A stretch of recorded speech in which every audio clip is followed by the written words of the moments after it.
Good morning and a very warm welcome to all present here. It is indeed a defining moment in time to have this August gathering. We have gathered here to celebrate and award the achievers of Learning Olympiad, Digital Citizenship and Cyber Wellness 2017-18. I will leave it to our chairperson, Dr. Anjali Prakash, to talk more about this in her welcome address. Let me just quickly take you through the day's agenda, though it is there in everybody's folder, which you have got at the registration desk. So we'll start with the award ceremony, where we are going to honor the awardees of Learning Olympiads DCCW 2017-18, followed by the panel discussion on cyber safety with innovative technology for 1 billion. Unfortunately, our chief guest, Honorable Shri Anil Swarupji, Secretary, School Education and Literacy, Ministry of Human Resource and Development, had to go for an urgent legal case, so he could not join us for this event. So let us start the day. I feel honored to invite Dr. Anjali Prakash, who is a renowned educationist and a visionary. She is an inspiration to all of us at LLF. May I now request ma'am to please come on stage and give a welcome address.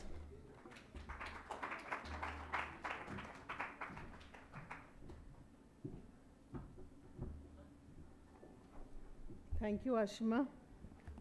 Good morning, everyone.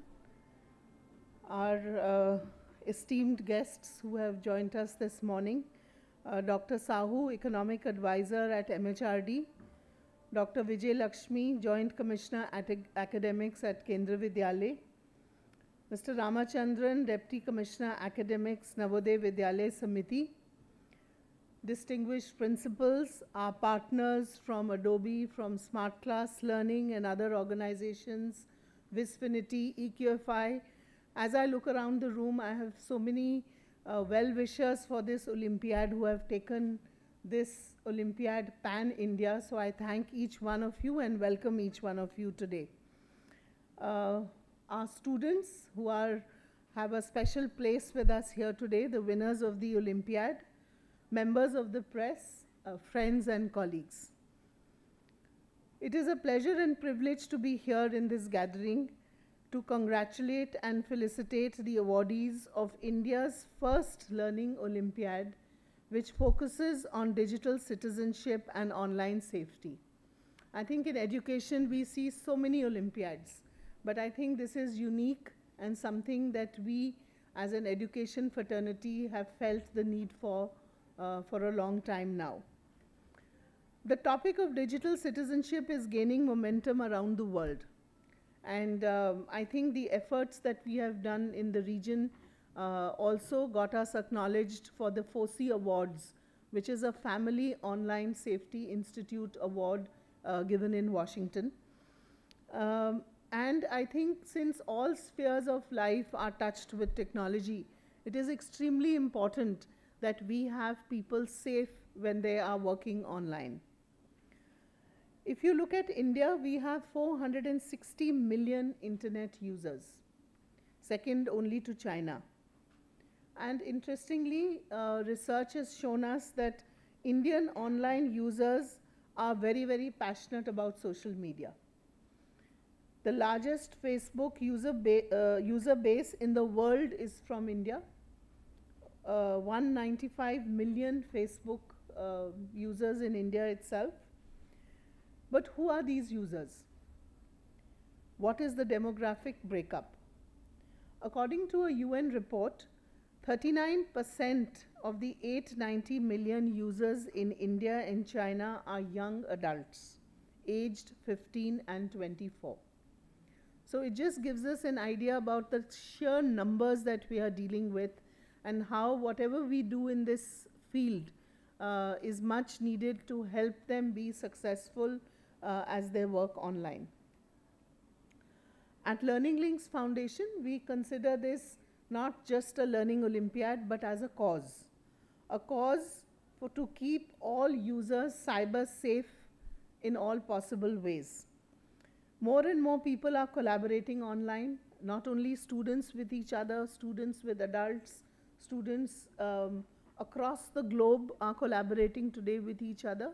So these students, as they sort of maneuver their way on the online, in the online world, need frameworks and guidance, the same as we do in a physical world, and the Olympiad is an effort in that direction.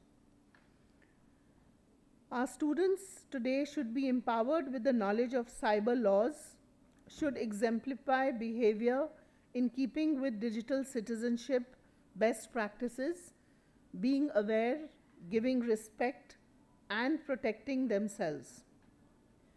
We are always excited to work with education stakeholders and are inspired by educators and schools that aspire to design creative and innovative learning environments for their students. And I see a number of principals in this room who are heading such institutions, and the Navodaya Vidyalaya and Kendra Vidyalayas are torch bearers as well.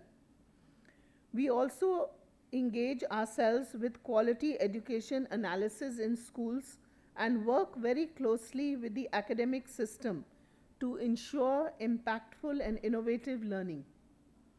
We at Learning Link strongly believe in keeping pace with demands of the future and designing programs to keep our generations future ready. Thus, the Digital Citizenship and Cyber Wellness Olympiad was born out of this very idea. The Olympiad catered to students across primary and higher secondary schools, and we have students here who are winners from the primary school segment. You will get to meet with them. We also had educators and other stakeholders be part of the Olympiad because we felt it was not students alone who wanted to be empowered, but teachers, educators, parents, and community. In fact, we had participants where all the staff in the school, be it the account staff, be it the clerks, be it any helper in the school, even they have participated in the Olympiad. I am also very happy to share that the initiative was endorsed by the Ministry of Electronics and Information Technology. That is why we are here as part of this global event. UNICEF has championed this cause and supported us in reaching out to schools across India. NEGD and Digital India. Mr. Anil Sarup, who could not be with us today, was a strong champion of the cause and was always getting updates from us. How many students, how many educators have participated? And it was in discussions with him that the idea came that why not extend the Olympiad even to the pre-service segment? And we have Dr. Sangeeta with us here. I think she's joining on webinar or will be joining us shortly, who took the lead and organized a huge campaign in the university here where all B.Ed college students participated.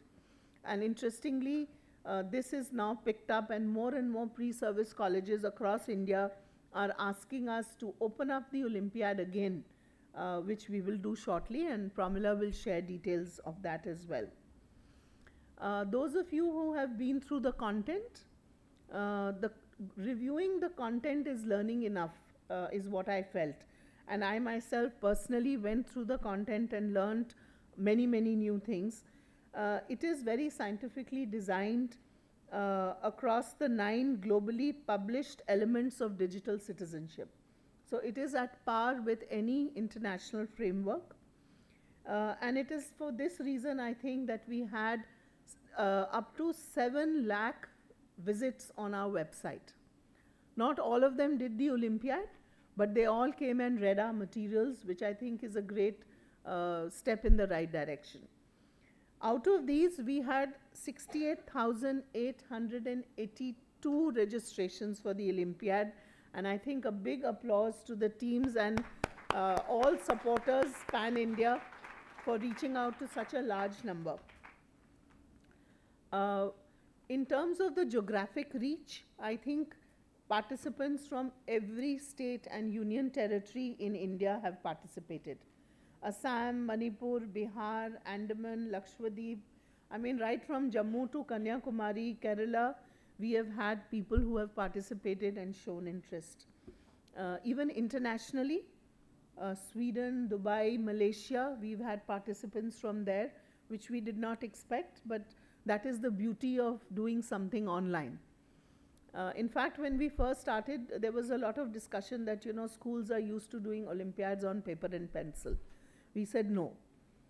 This is a digital, citizenship Olympiad. It will only be online. And I think we took the right decision, and it sort of opened up the world for us in this space.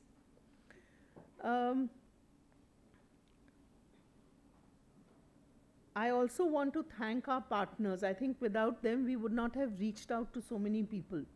The Kendriya Vidyalaya Sangathan, the Navodaya Vidyalaya, MHRD, reaching out to all the state education departments. I know Manish Garg was constantly sending letters to them, telling them, get students to register, let them learn. Even if they don't do the Olympiad, let them read what is there on the website. I think that helped. We have Adobe supporting us, Smart Learning, Smart Class Education supporting us. We had Visfinity supporting us. The US Consulate is a strong believer in cyber safety and cyber security. So we really thank all partners who've made this journey possible and look forward to more partners who can spread the word across India. With that, I will hand over to Ashima for the next phase of our discussions. Not exactly discussions follow later, where we have a very esteemed panel. I think the exciting part of today is the students who have won awards in the Olympiad, the students, the educators, the school leaders who have traveled from far and wide. So thank you everyone, and I'll hand over to Ashima to start the excitement of the awards.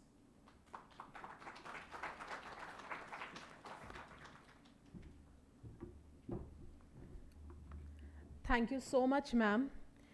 And as you rightly said, the Learning Olympiads, it was so encouraging to see the people, to see that people found value in the content of Digital Citizenship and Cyber Wellness Olympiad, and the website was visited by more than 7 lakh people. As intended, the Olympiad witnessed participation from students, educators, community, and parents. And it is, in fact, a matter of pride for all of us at LLF. Let us now briefly watch a video of our Olympiad journey.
India moves towards a digital age, and when we are talking about India actually become a digital India, the need for cybersecurity becomes even much more important.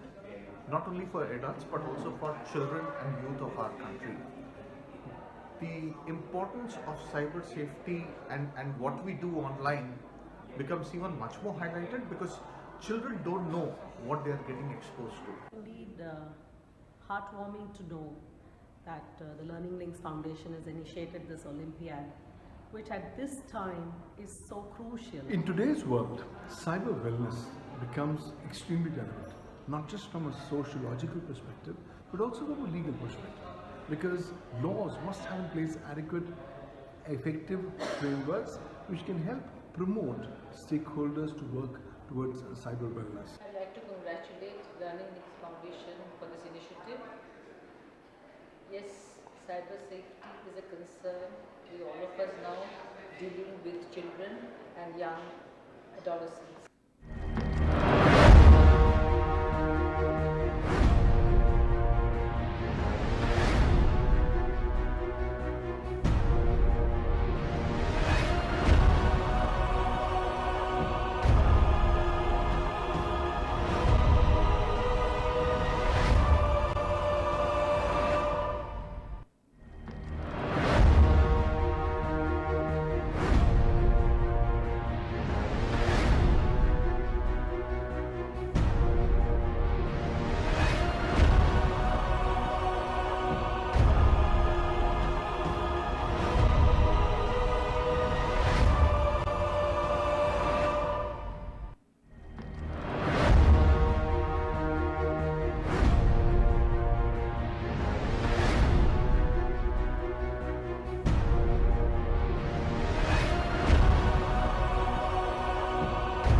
The Olympiad journey captured beautifully. Thank you, team, for putting this together. Let us now start with the ceremony for which we all have gathered here. Yes, that is the award ceremony. So let's begin with the award ceremony now. May I request Dr. Sahu and Dr. Anjali Prakash to please give away the awards to our Olympiad achievers.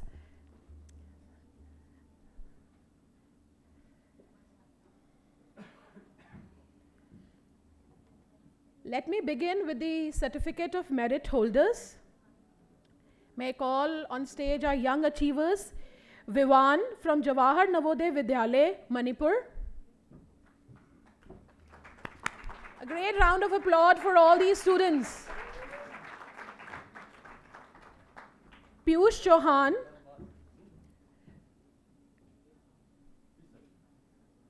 Piyush Chauhan from Ramjas School, Pusa Road, Delhi.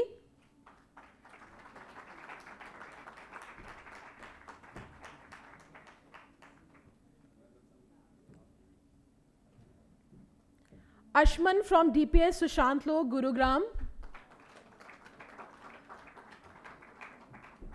Clap should not stop.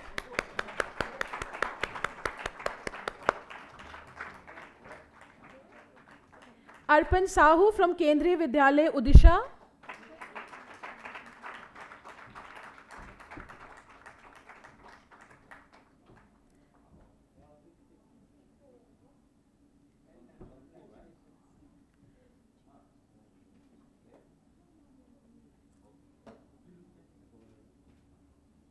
Sumit Rajbar from Jawahar Navodaya Vidyalaya, Siddharth Nagar, Uttar Pradesh.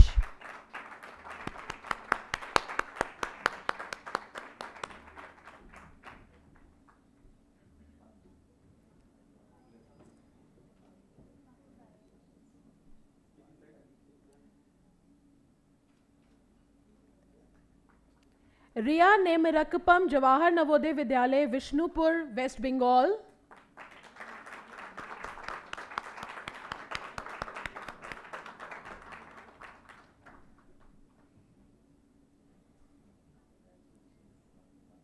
Aditya Rai from DLDAV Model School, Shalimar Bagh, Delhi.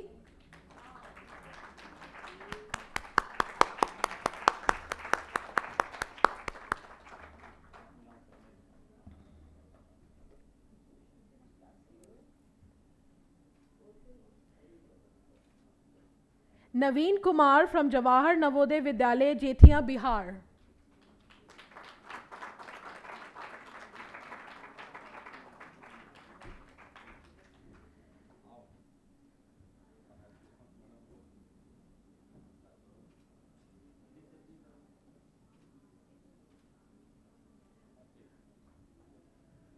Congratulations to the young achievers, and thank you so much, Dr. Sahu, for giving away the trophies.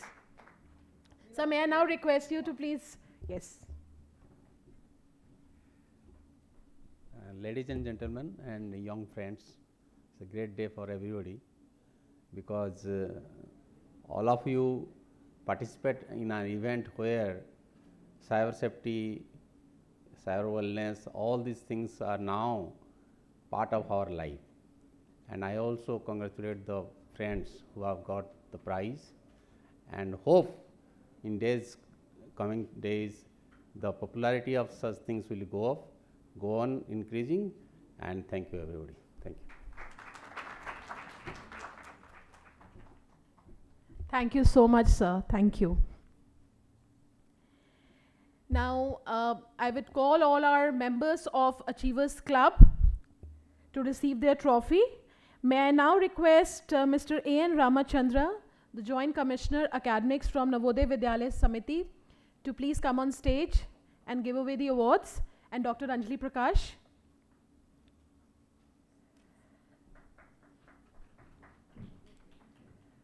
Agamjot Singh from Elcon Public School, Mayur Vihar, Delhi. Elcon International School, sorry. I'm so sorry for that. Elcon International School, Mayur Vihar. Clap, everyone. They are the members of our elite group, that is Achievers Club. Kumari Divya Jyoti from Bihar.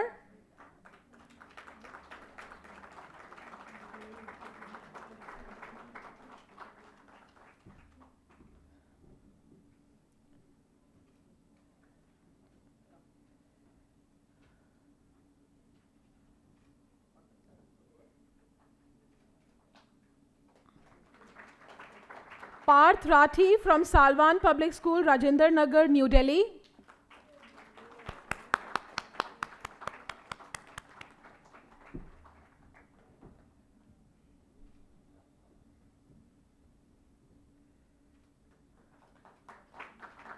Arun Kumar from Jawahar Navodaya Vidyalaya, Jethiya, Bihar, sorry. Bethiya? Okay. I'm sorry.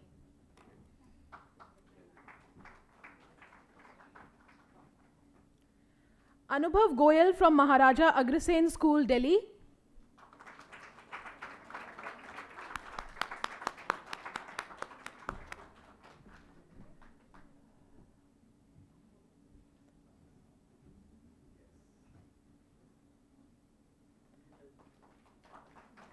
We have one more student from this school, Raghav Gupta from Maharaja Agrasen, New Delhi.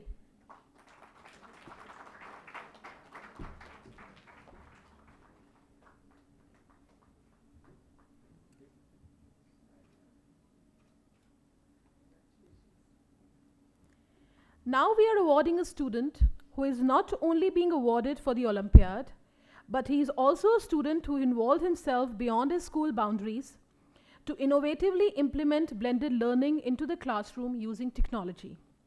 I am talking about Amog Agarwal from DPS, Kolkata. Congratulations, Amog.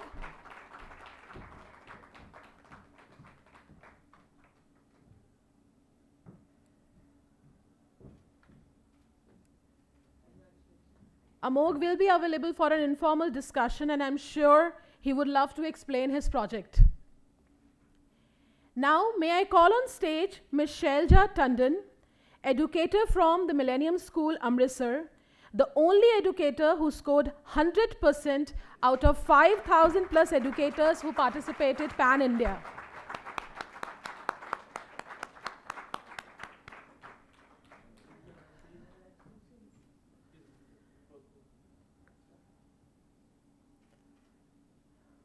Congratulations, ma'am. Now I feel honored to invite Ms. Seema Bhatnagar, principal from Swiss Cottage School, Bijwasan, Delhi, to receive her award. Seema ma'am, an educator with experience of almost 3 decades, is the only principal who has scored 100% out of 700 principals who participated in the Olympiad.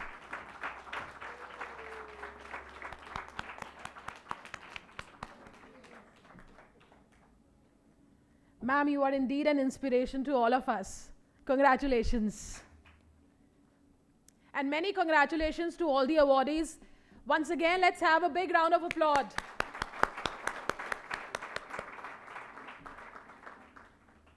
Now, may I request? I'd just like to add that the students who came here today, there are many more like them who couldn't come here today. So we will be sending them the certificates and the best wishes. So just keep it up and let this group of students increase and be ambassadors for the cause. Thank you, ma'am. Now, may I request Mr. A.N. Ramachandra, sir, to please speak a few words.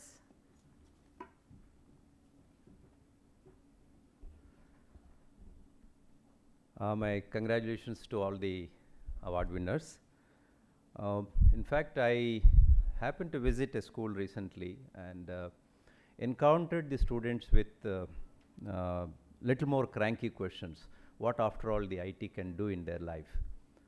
And I was really surprised that they could throw back the responses. It was JNV Raipur. Students not only just kept telling what it can do, but they also demonstrated, just pulling out the lesson plans from the board. It was a smart board, and then just educating me rather on, since I was countering it, how best it can help them to analyze their own responses, what are the analytics available for the growth of the children, and also they also kept me educating what are the resources available otherwise. And more surprisingly, one small child sitting behind just replied back, not only this, it also distributes our interests and then takes us towards varied interests which we have not thought so far. I just asked her, what's your interest now? She said, from a very humble family, she said, fashion technology. All the children sitting in the class laughed, but I was really surprised. From a family which has never heard the word fashion, she's imagining about the fashion technology. The power came from the digital tools. Way back prior to 1900s, it was well thought, rather dreamt, that tool would change the world.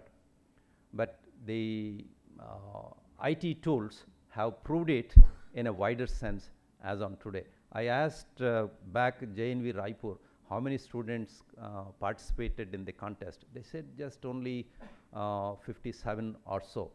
I just called the children, brought the children on the phone and then asked, why did you not participate?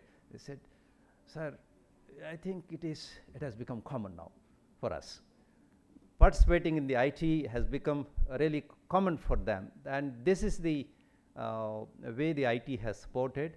Congratulations to all the award winners, and my special thanks to Learning Links Foundation for carrying this forward and making it more wider and wider for the access to the children. Thank you very much.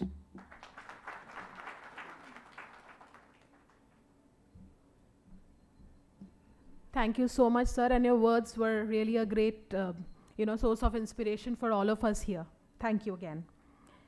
Now let us move to an interesting part of the session, and that is the student speak. May I call on stage Amog Agarwal to briefly speak about his project? Yes. Over to you, Amog.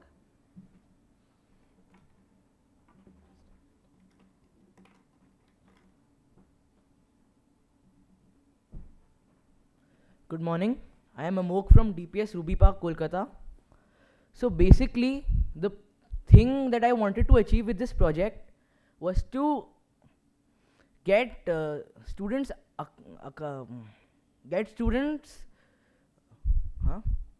accustomed, yeah, thank you. Accustomed to learning online. So basically, there's a school in rural Bisalpur, Mansi Public School. So I picked this school because they were really enthusiastic about this project. So what I basically did was, to add on to their learning, I searched for online material so that they can connect it with their real life and also learn beyond the classroom. My basic aim was to get them exposed to the worlds of online learning, how it can help them whenever they want. Like, they can learn anything, anywhere. They don't need any past experience. They can build from anything, even zero. So that was my basic philosophy behind this project.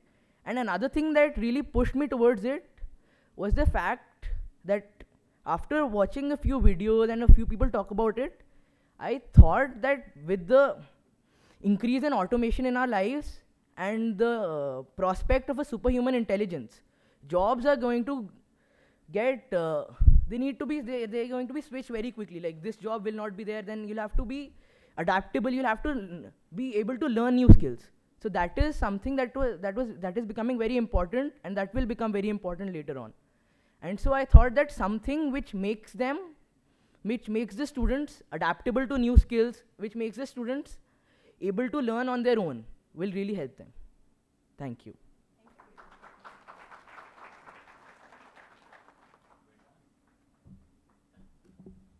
Thank you, Amog, and a great project you have done.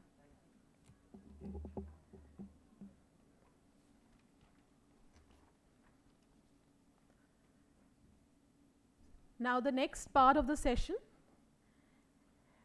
We could not have achieved such stupendous participation without the support of Ministry of Human Resource Development, Shri Swaroopji, Shri Manish Gargji, who guided us and advised us throughout. May I request Dr. Sahu to please receive a small token on behalf of MHRD. May I request Dr. Anjali Prakash to please give a thank you, a small memento to Dr. Sahu.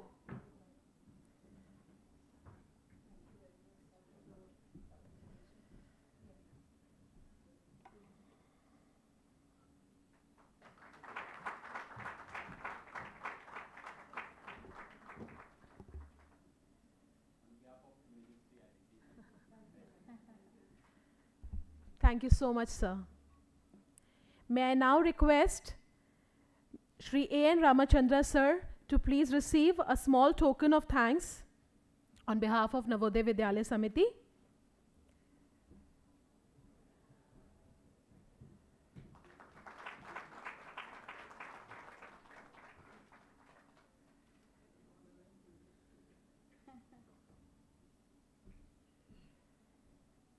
May I now call on stage Dr. V. Vijay Lakshmi, the Joint Commissioner Academics from Kendriya Vidyalaya Sangathan, to receive a small memento.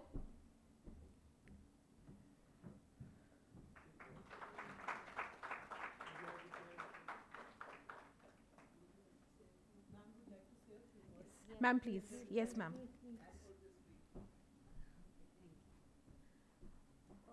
Sabha ko namaskar. I'm really very happy to be amidst all of you and participate in this function. We've been associated in Kendriya Vidyalaya Sangathan with a number of Olympiads. We encourage our children to participate in all kinds of Olympiads, but this is something which is one of its kind, which is unique, I feel, because it's not only a test of knowledge or test of higher intelligence quotient of children, but it is actually preparing children for something else.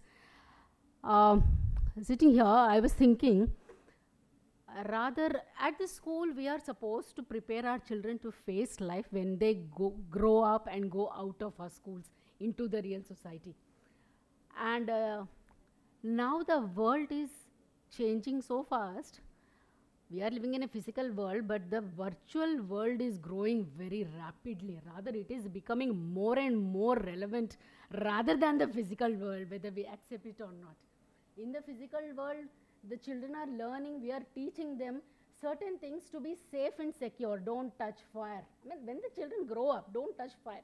Okay, you'll get burned. Then the children will learn so many things, how to be safe and secure. But now into the virtual world, we don't know what is there. It is ranging from cyber stalking to the horrendous blue whale and all those things. How do we secure our children? It's become a big question mark in the minds of teachers, parents, and all well-wishers.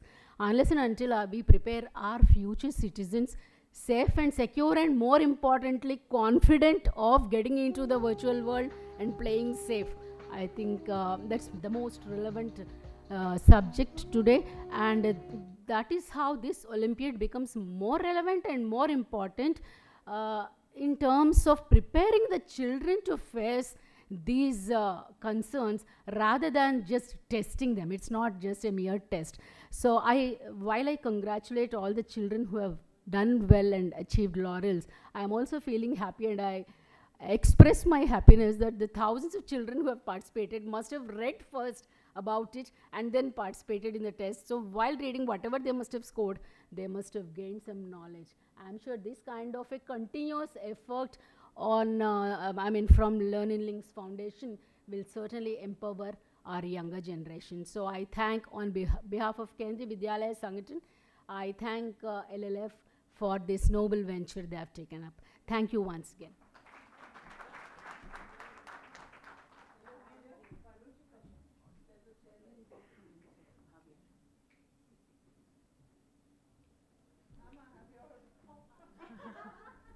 Thank you so much, ma'am. And we really thank the Kendriya Vidyalaya Sangathan for supporting our initiative and making it a huge success. May I now request Mr. Javier from UNICEF to receive a small token of thanks.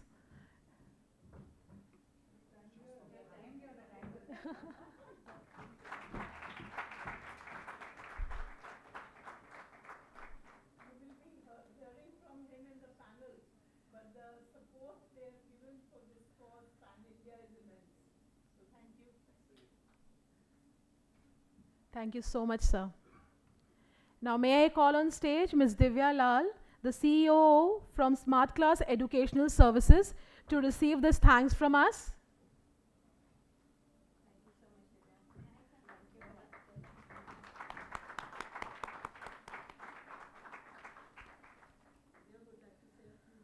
Yes.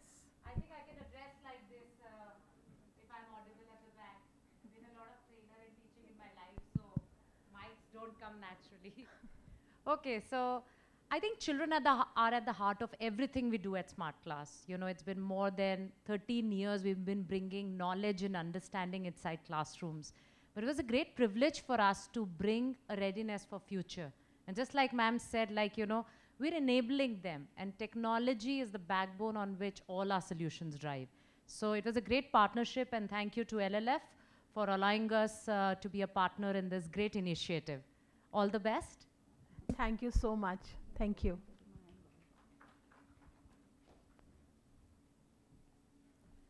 Now, we could not have put this celebration together without the support from our event partners. We would like to thank Adobe India, whose educational programs bring creativity into the learning environment of schools. May I request Mr. Gaurav Kamal and Ms. Garima Babbar to please accept our token of thanks.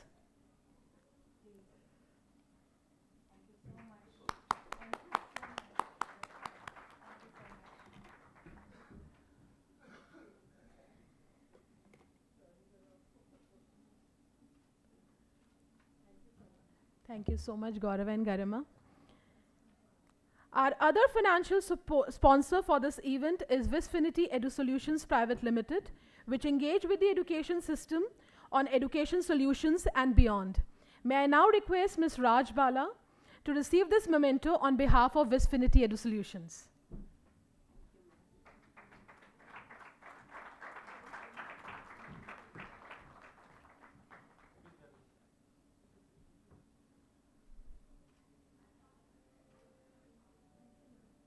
Thank you so much, ma'am.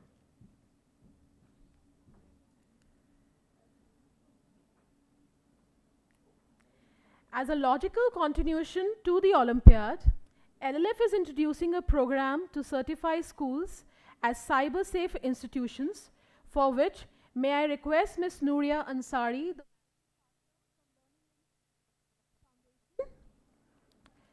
to give us a quick update.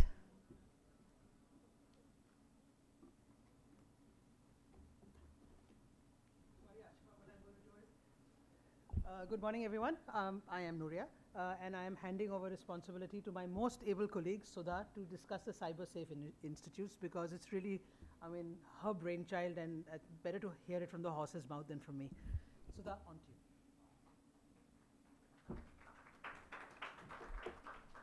Thank you very much, Nuria, and good morning, everyone. So, internet has become an integral part of our life, and I think today we needn't actually specify or talk about it, because we realize the importance of it, right? So to throw some statistics, so we realize that there is a decrease in the average age group of students who are using internet. Today we realize that, you know, students as young as 8 to 10 years are actually using internet. I can see some students here, young students here. Can I ask, what's your name? Do you use internet? Do you have a Facebook account? No? What do you do on internet? He watches videos. And if I ask few more students, you know, you realize that, you know, children are using internet every single day. And about 70% of the online youth in India, they are spending more than 5 hours per week on internet. And did we know that 13 years of age is the minimum age to register on most of the social networking sites?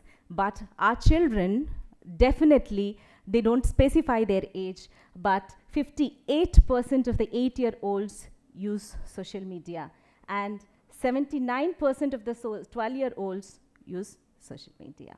Okay, so the problem here is that 92% of the children have done or posted something risky online.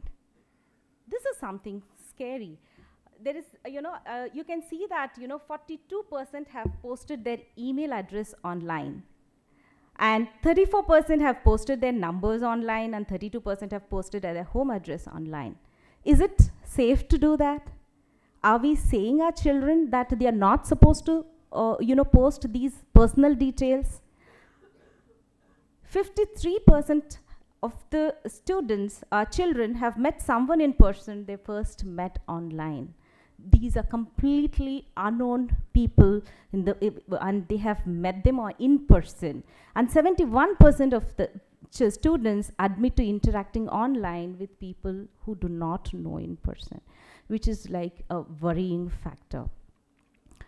So LLF has been working for the past 3 years creating awareness on cyber safety and digital wellness, and we have reached out to more than 5 lakh students in terms of creating awareness and being safe online.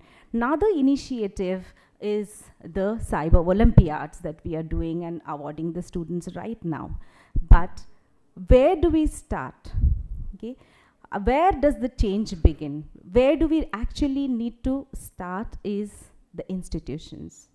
The Norton Cybercrime report very clearly says that only half of the teachers, realize that there's a need for a code of conduct. They didn't know that there is a need of code of conduct to behave online. And 24% of the teachers said that their school did not even have a internet policy. And 12% of, that is like 1 in 10 teachers, doesn't know their school has a formal internet safety policy.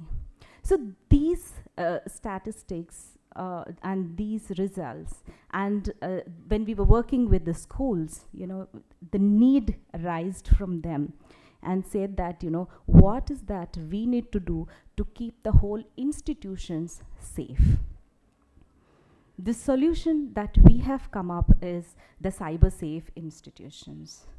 So this is a new initiative by Learning Links Foundation that we are starting, and this is a program where we are going to work closely with the school to provide safe online environment. So this is a program where we are going to work with all the stakeholders in the education or the school ecosystem, be it the leaders, students, teachers, community, parents, empower them and educate them on how to be safe online. And you have a very safe environment in the school itself, so that there is a responsible use of internet among the teachers and students. So the 4 areas that we are going to work is the cyber policy, infrastructure, skilled stakeholders, and cyber safety cell. So we are going to work very closely with the schools, and we are going to help the schools to come up with a cyber safety policy. So the school is going to, draft a cyber safety vision, what should be the implementation strategy, what are the guidelines for the students and teachers, and what should be the action against violence. And also how do we monitor this continuously? So this is not an one-time intervention. This has to be a continuous process. And how do we monitor? What is the monitoring methodology that the school is going to imply? And one thing we need to keep in mind is that this cannot be an uniform policy. It is very individual to each and every school.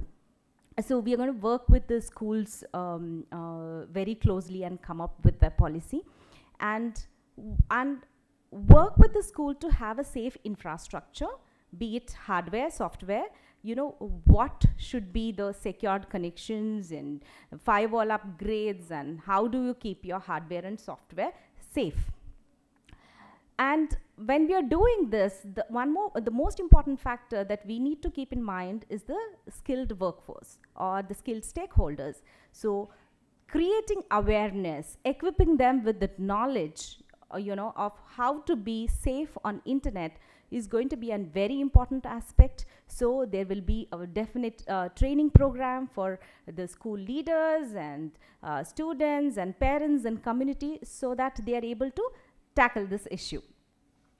And for monitoring purpose, there will be a cyber safety cell which is going to be formed in the school, which comprises of all the stakeholders.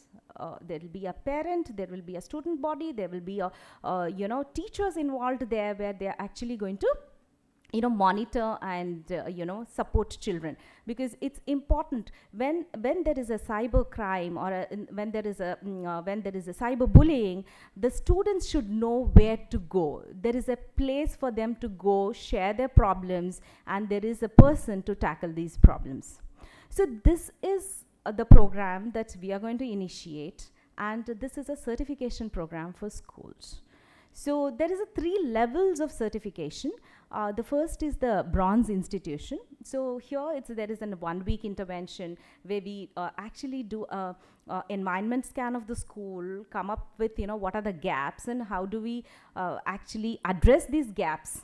Okay, work with the school and provide all the guidelines, the vision statement, and work with the school closely for a week or and whatever is the time required. And the validity of this particular certification is going to be for 6 months. And then the school can move on to a silver institution, okay, where whatever is the vision that the school has envisioned, so they actually apply that the schools and implement for 6 months. So there are certain criteria that are set up and decided, at which the school has to abide to, and after this the school will be certified as a silver institution, and the validity is going to be there for 1 year. And the final thing is the gold institution. So the school has become, has promoting cyber safety, and the school is a cyber safe institution, but, to be as leaders, to be as gold institution, they really have to cater to the community as well. And the school which does that, gets the gold certification. So this is a 3-level certification program, which is going to, the gold certification is going to be there for 2 years. And after that, the organization has to reapply for the certification. So this is the program that we are going to initiate, and hopefully with all your support and support, we'll be able to take this forward. And if there are any questions regarding this program, you can ask. Yes. This is great, and it's great to sensitize people, and you're sensitizing schools. But at the end of the day, if the school or the parents don't care, then nothing is going to get done, right? I mean, what is the incentive here, and what is the, if a school doesn't achieve a gold certificate, what is the incentive for people to do this? And I speak from personal experience. My child's school collected data about the health data about the children, and contracted with an outside company that came in, did these health exams, and put their children's data on their website. Now you go to their website, it doesn't have any security, on the, it's not an encrypted connection. They don't have any terms and services. They ripped off some other company's terms and services, which don't even apply because the other company is a media company. And so we don't know what they're going to use this data for. They have this information, health information, which is, according to the rules here, is particularly sensitive personal information, right? And it was just handed out. And I raised this point with the school, and they just shrugged and said, well, what can we do? And the company said, well, it's up to the school. They didn't even get our consent. So there's this whole mess. And there's nothing we can do about it. Who am I going to complain to? There's no regulator, there's no government authority. And I've raised this with several parents, and they all shrugged and said, what are you going to do? That's how it is in India, right? So what is, what is actually going to propel this forward and actually get people to take this seriously? I'm not saying, what you're doing is useless. It's great, and we need more of it. But I think the vast majority of the population, as you said, they're not even aware of the risks. They don't seem to actually care. Yeah. So you have raised a very, very important point, and the whole idea of working with schools and institutions is this. They are not aware of the problems and the issues, and they are not aware of their actions, what they're doing. So they actually don't even know the purpose of putting up the student data online. So how do we guide the school, tell them the do's and don'ts and the dangers of, putting up data openly like that, create an awareness. And it's very important to create awareness. That's why one of the key stakeholders in this whole cycle is the parents and the community. Yeah. So I think the issue that you have raised will definitely be addressed in this program.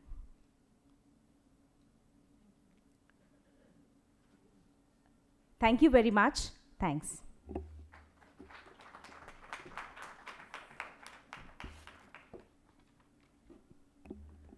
Thank you, Sudha, for the wonderful insight to this program. And I'm sure all schools are looking forward to being certified as cyber safe institutions. Now we come to the last segment of the session, and that is going forward and our plans of Learning Olympiad series. Now may I request Ms. Pramila Arun Bij, Senior Partner, Learning Links Foundation, to please talk about our plans. Thank you, Ashima, and I'm now going to discuss the plans that she talks about. There aren't the planning, we are in the planning stage, and there are lots that is being planned. But I'm going to make one announcement today, and it has come from the encouragement that we have got from running this Olympiad for the last few months, and the hunger, the need that we have been able to create in the minds of every young and the community alike. It has forced us to announce that we will be relaunching the Olympiad in the month of December. So keep connected with the website to know the exact dates. Yes, it does need an applaud.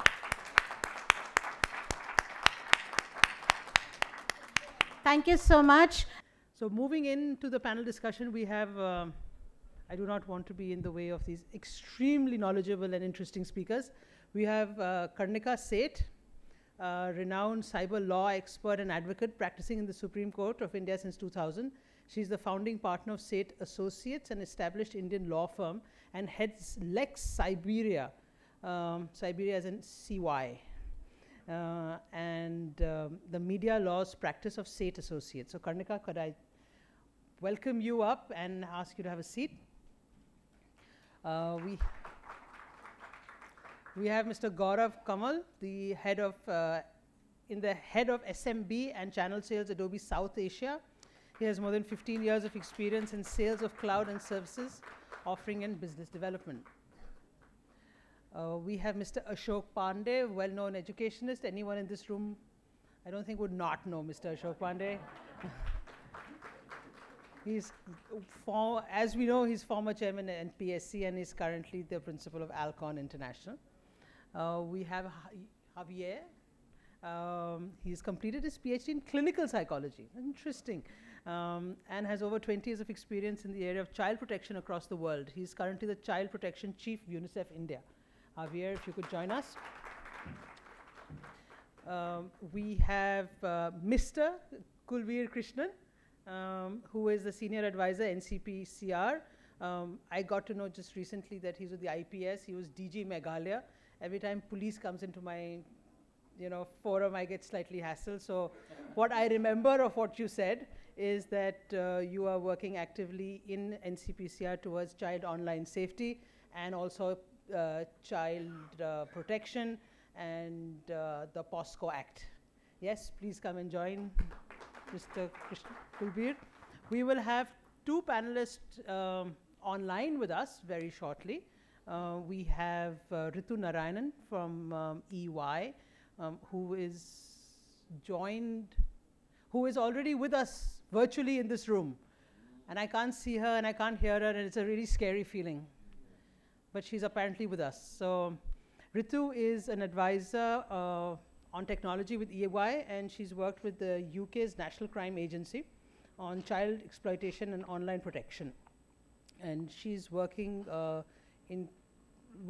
create a common platform for responding to crimes against children. And we have Stefan from OECD, who's a senior analyst and project manager, and he will join us through VC, hopefully from Paris.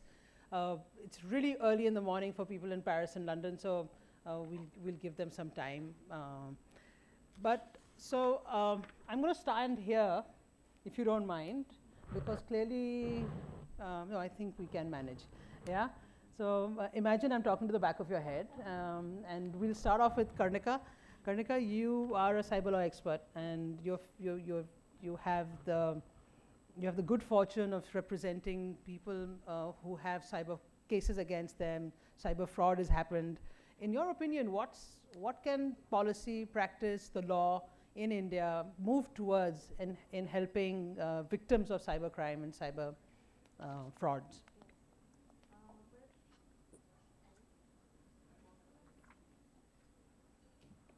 Cybercrime is a huge subject in itself today. I'm sure you'll all agree with me when we wake up in the morning till the time we are off to bed. Several of our activities, our living, our lifestyle is completely dependent on internet. And it's not just for adults, businessmen or housewives, it's equally the same for children. So the dangers of cyberspace, as we call it, I mean, positive sides, definitely there are many. But yes, the cautions are also equally important for us to understand, and that's the relevance of having an event like this today. We want to spread cyber awareness. So as we say cybercrime, if you ask me for the statistics, they're glaring. Every year it is rising, and from 2011 to 2015, 19% rise in cybercrimes in India. And if we go by the NCRB statistics, almost 11,000 cases were registered in India in IT Act and IPC pertaining to cybercrime. And particularly if you say the conviction rate, it's hardly 36 percent. I would say rather just 36 would be the cases out of 11,000. That's the NCRB data. That's how it is projecting that the convictions have been held. And as it comes to POSCO Act and the enforcement of IT Act, only 2%, 2.5% is the rate for conviction against crimes, online crimes against children.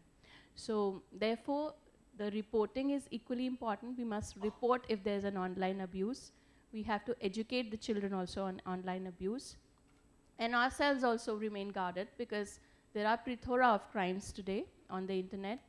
Everything which used to be offline, like blackmail or extortion or physical harm, is now translating in the online space as a virtual crime.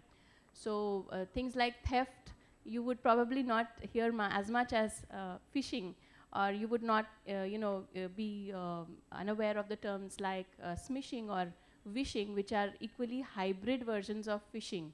Phishing is like, you'll get a fake email from somebody and it'll ask you for your credentials to verify your account, credit card details, and somebody who doesn't know, he would part away with those details. And the next moment you realize your debits have happened unauthorizedly in your account. Those are phishing frauds. If done by SMS, it is called smishing. If done by a phone call, called a wishing. So these are all becoming a norm, right? So one must be aware. Apart from this, ransomware is another attack which has happened last year, this year. We've had a lot of countries suffering from this problem, where a lot of cyber criminals would basically jeopardize your entire, or hack your systems and your data and encrypt it in such a way that you have to pay monies to get it decrypted. So ransomware attacks. And then you call cyberbullying, very common, especially among children. So by WhatsApp or use of any other media, children are talking to each other, and at times they don't realize what is translating into that domain.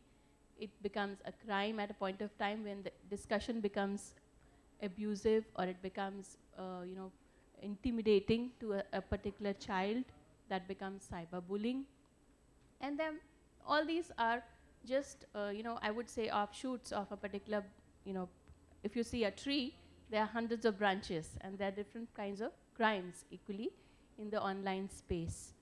So all these problems, especially in the business segment, I have seen man-in-the-middle attacks, and I've dealt with those cases, so I know what's happening.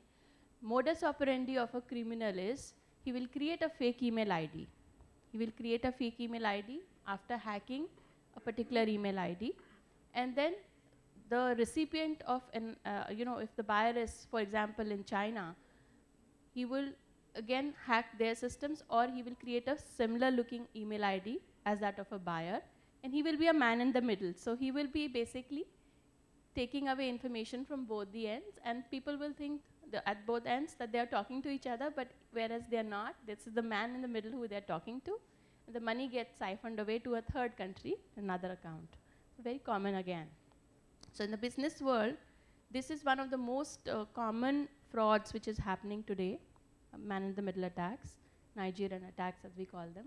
And a lot of them use proxy servers. They will never use a real IP address of, to commit a crime. So from that point of view, almost 30 to 40% of crime rate in the business world is because of this. Policy, we do have law, we do have IT Act. Enforcement is a challenge. Not only that, the IT Act needs to be more strict in terms of becoming like non-bailable, making certain offenses as non-bailable. POXO has come to the aid of children, especially with certain offenses now being very strict in terms of punishments. But yet, the IT Act in itself, I feel, has many provisions which it should contain are not there. So amendments are required.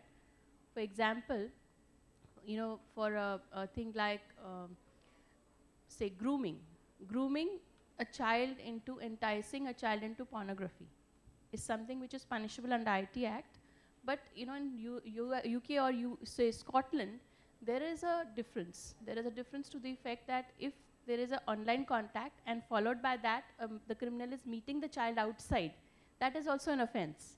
Whereas in our acts, we don't have that stipulation. So if a person is contacting a child online and yet meeting a child offline, they don't consider in India as an online crime. And then drawings, cartoons, that's how children relate to, Those also, if they're obscene, should fall under the ambit of POCSO Act. That clarification is not there.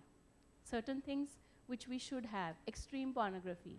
Extreme pornography is banned abroad also, which is, something like Blue Whale. I mean, it's different in the sense that, okay, it's an extreme step, but then in the context of pornography, if there is extreme pornography, we don't have a clear section in India to deal with that, so which is there in UK and US. So why not here?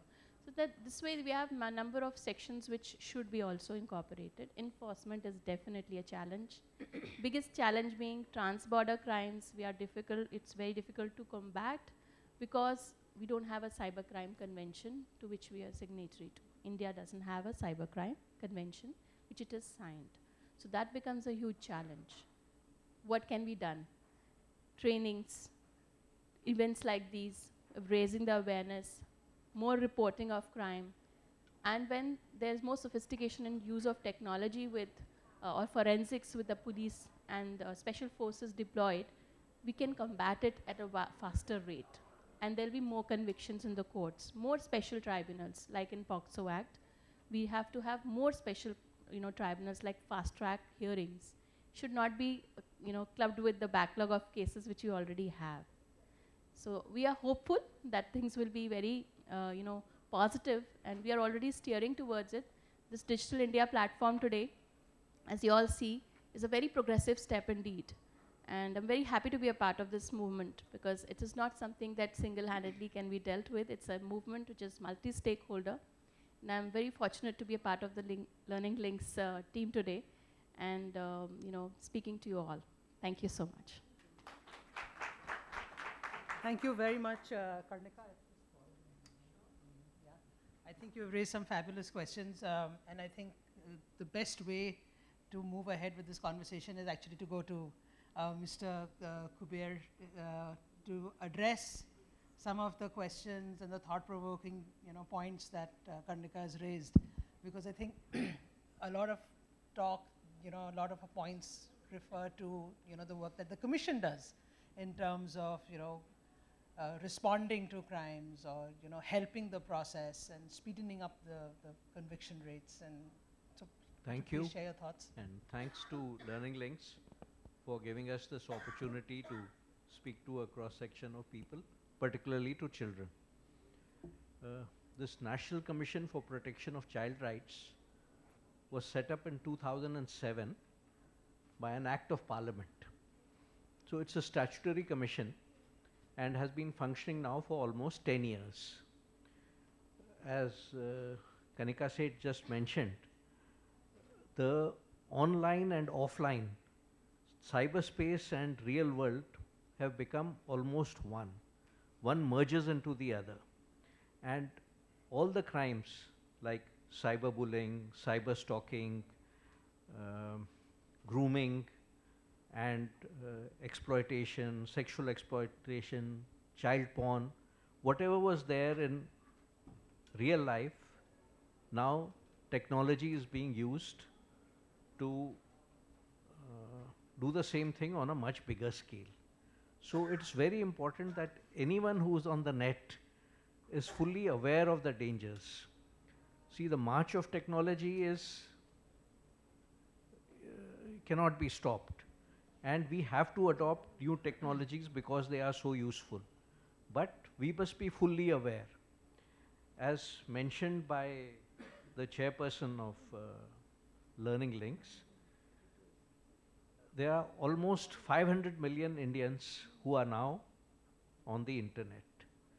With Digital India and Reliance Jio, etc. taking off, very soon we will have 1 billion Indians using the internet. We already have 1 billion Aadhaar, 1 billion cell phones. Now the bulk out of this, it is estimated that there are at least 150 million children, that is people below the age of 18, who are already on the internet from India. And 80% of them are using a mobile phone. Now, I do not know how many are aware that your mobile phone itself can be used to carry out surveillance on you, to carry out, check your activities and send them to a server which is not in India, it is in abroad. There was a recent University of Toronto study which said that these OnePlus series of cell phones have serious security and privacy concerns, and lot of data which is without your consent being sent to servers in China. Hardware is one problem, but almost 52% of the people who use internet on cell phones are using a browser called UC browser. Now this UC browser itself is again, has got a lot of serious security problems. I could talk about it for half an hour. But the fact is that UC browser is a very dangerous thing. It's spying on you all the time.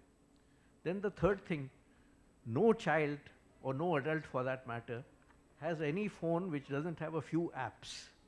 Now, you might recall there was an ad in which Deepika Padukone would come and say that you share your directory and we'll pay you 250 rupees. But every one of these apps, suppose you go to Amazon, he wants your directory, he wants your gallery, he wants so many things. And there's a big agreement and everybody blindly presses, I accept. Although legally speaking, and Ms. Seth will bear me out, that such an agreement is illegal and cannot be enforced. But they are taking away almost everything which is on your phone. And now your entire life is on your phone. The fact is, we must have a system which everyone who has an app must have an escrow account which has at least 10 crores in it. And if they're going to take my directory, they will pay me 10,000 rupees. If they're going to take my gallery, they will pay me another 10,000 rupees. And the money transfer will be done directly from this escrow account to my account through Aadhaar linkage. You know, it is a must. I'm not joking. We require this. Unless we have this, your privacy, there's no such thing as privacy, even though the Honorable Supreme Court 9-judge bench has said right to privacy is a fundamental right. But who are the greatest violators of privacy? It is not Aadhaar. It is these apps and our cell phone. But how many of us are aware of it, and is there even doing anything about it? That's the first point I want to make. The second point, all the crimes which I mentioned have to be, are being done through the internet.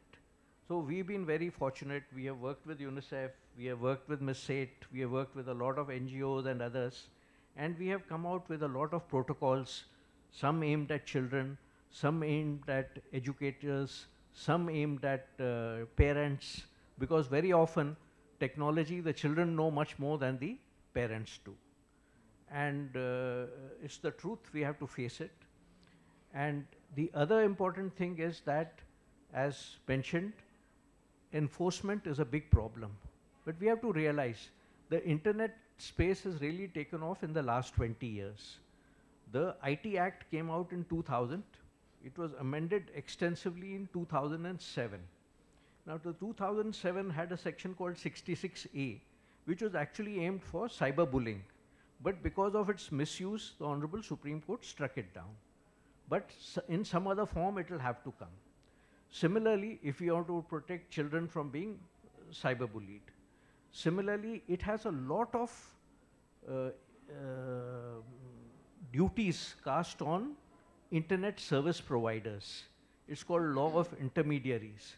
Unfortunately, what happens is when you talk to the ISPs, they say, no, no, no, we are just like trucks. We take goods, that is data, from one side and give it to the other side. No, sorry.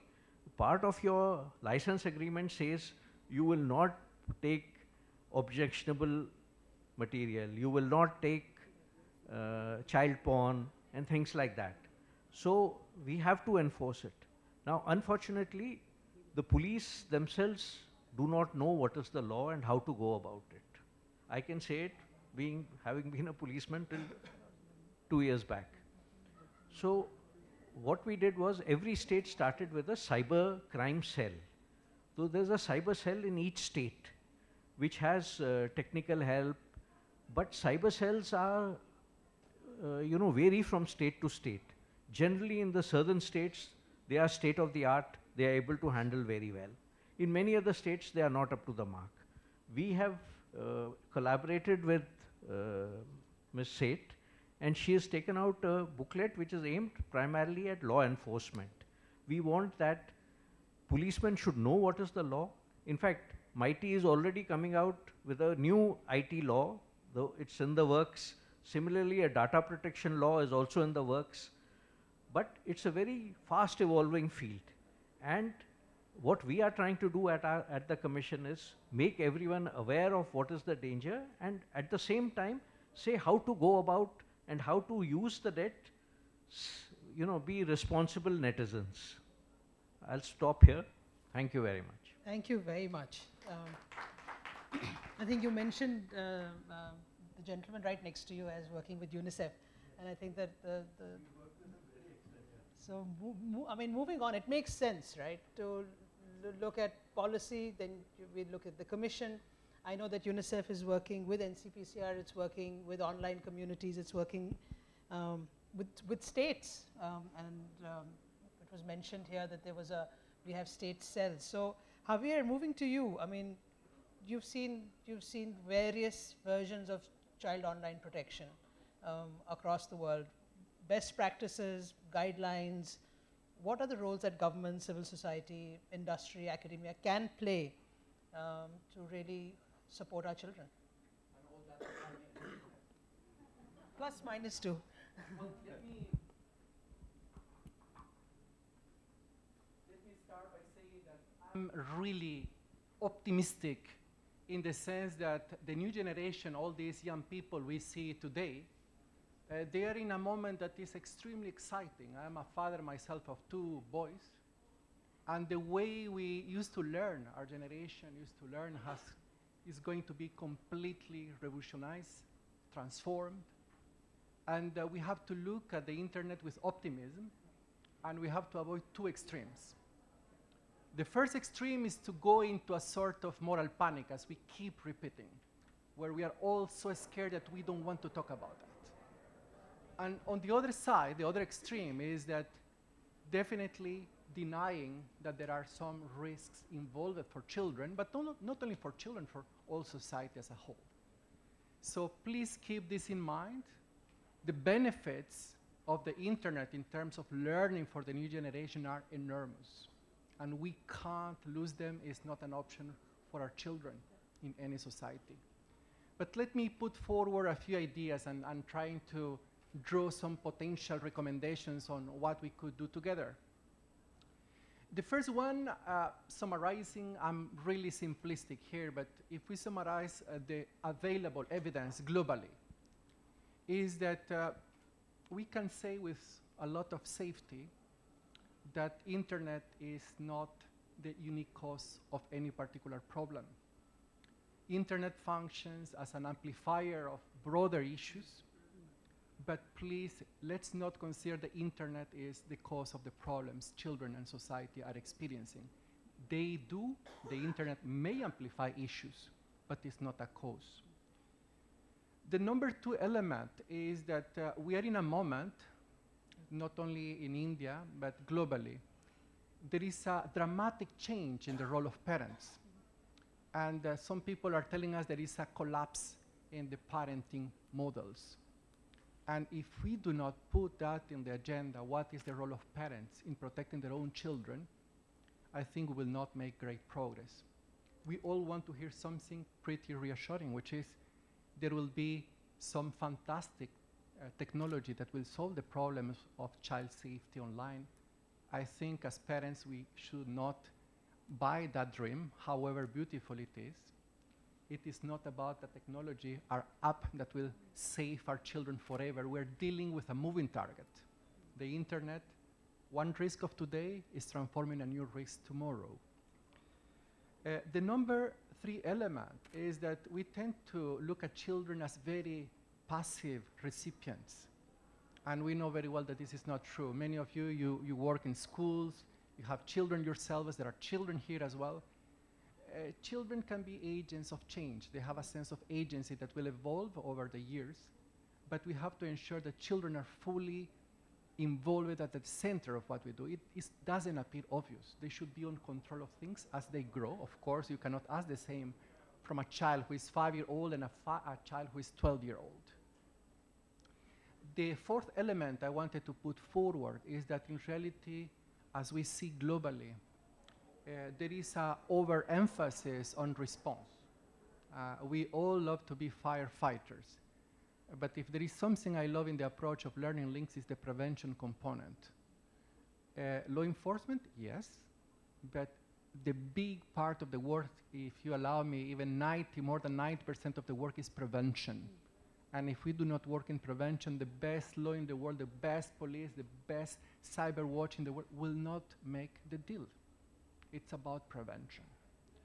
So let me make a few suggestions on things that maybe we can all together, as you mentioned at the very beginning, there is no one single organization or institution or individual who can solve this problem. This is about working together. And the first thing I wanted to share with you is the issue of this digital divide at various levels. The first one, and maybe the most problematic for many of us, is our children are it has already been said before, but our children are far more advanced in knowledge on digital technologies that we are, far more. So here you will have two extremes, again. Those parents who think, oh, I will never catch up with my children, and then I will not get involved in what they do online. And there will be the other extreme, which will be the panic extreme, not really blocking any access to the internet and so forth. For most of the children, as they grow today, the internet continues to be a great source of information, and we have to accept that as it is. But as parents, I think our role should be, how do we ask the right questions to our children? We will never catch up with them. I think we have to be realistic that they are more in advance, but we should be able to at least get involved in what they do.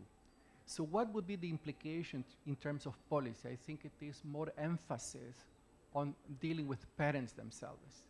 And what the global evidence shows us, I know that Learning Links emphasis is on schools, and it should remain so.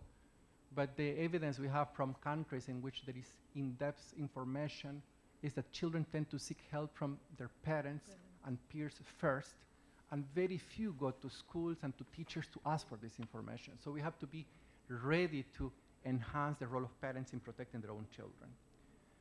The second element that we need to really think differently is that as it was already highlighted, is this difference between the virtual and the real has completely collapsed. It's no more true. You don't need to be abused physically only. And how do we make children and parents understand that this virtual and real abuse, for children there is no more difference of that? The outcomes will be exactly the same. As well, a big change for many of us is this fusion between what is the private and the confidential space with the public aspects. And I think we need to really emphasize how do we help children and parents to make this difference between what is private and what is public, and what are the implications for them in this regard. Then a third element that comes from research globally is that the use of internet and the harm of internet, potential harm of internet, is different for girls and boys.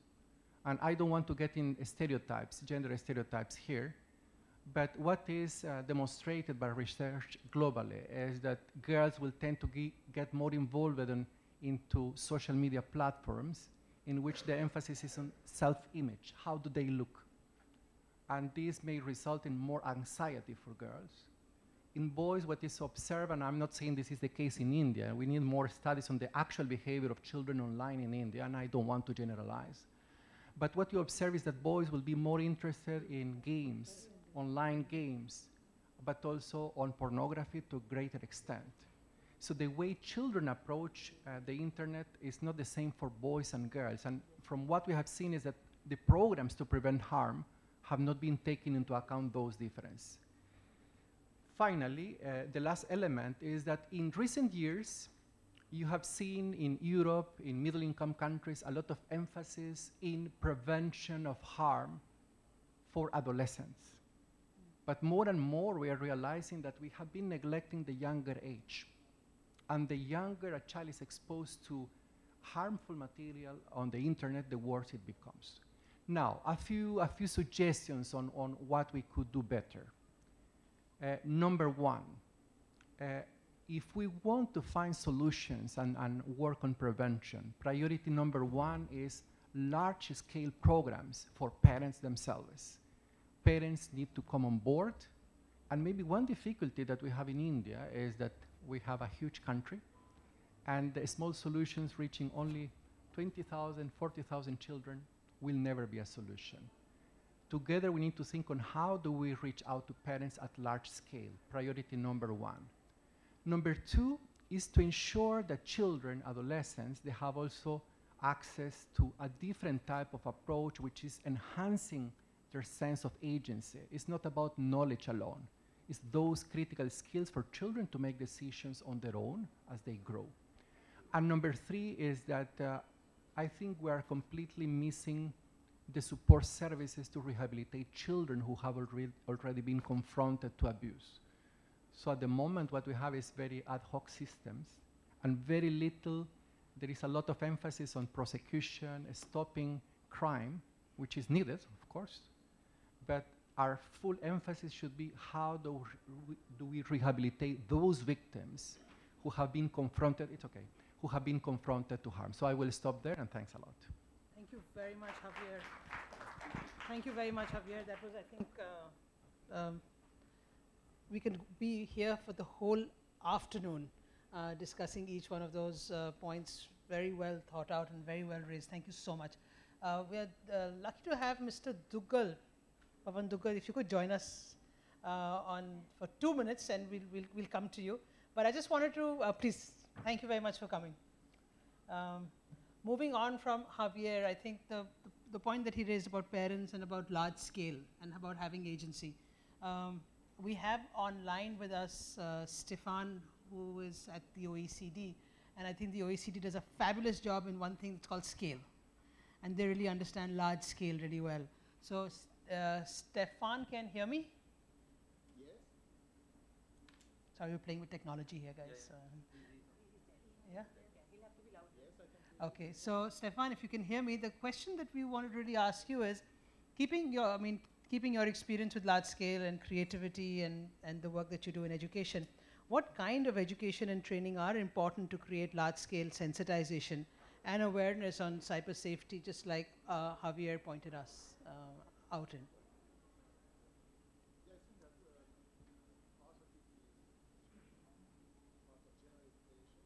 Javier, don't talk. Stefan, don't start talking. We can just get the voice right here. The sound is less. Can you hear me now? No. Can you just test? Stefan, hello? Yes,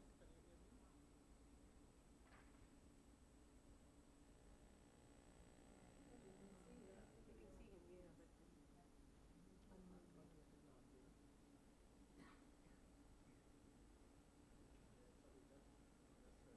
me? One sec, Stefan. Okay, Stefan, now say something. Say good morning.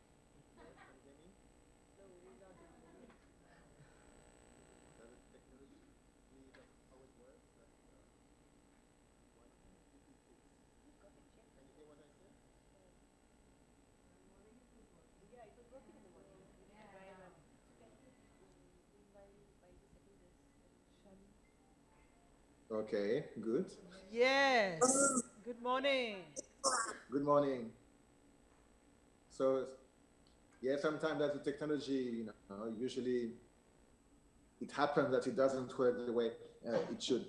So let me say a few words. So first, to thank you for inviting me. It's really a real pleasure, and it was really nice to listen to all the different presentations that we've had so far. Perhaps I can say a few words. We have, to give an idea of the importance of what we're talking about. We have some information about the use of the internet and computers by the 15-year-olds, which were gathered through the PISA survey that we have. And we know that the 15-year-olds in the OECD countries, and in fact in countries taking the PISA test, spend over 2 hours on the internet. And in some, on average, you have 30% of all the 15-year-olds which actually spend over 4 hours every day online on the internet. So it's really considerable. And in some countries, even over 40% of the 15-year-old do that. So it's really something which is important. We also know that the use of the internet starts relatively early, with actually over 50% of the students who have already used the internet where they were 9-year-old. So that it's already at an early age that it happens.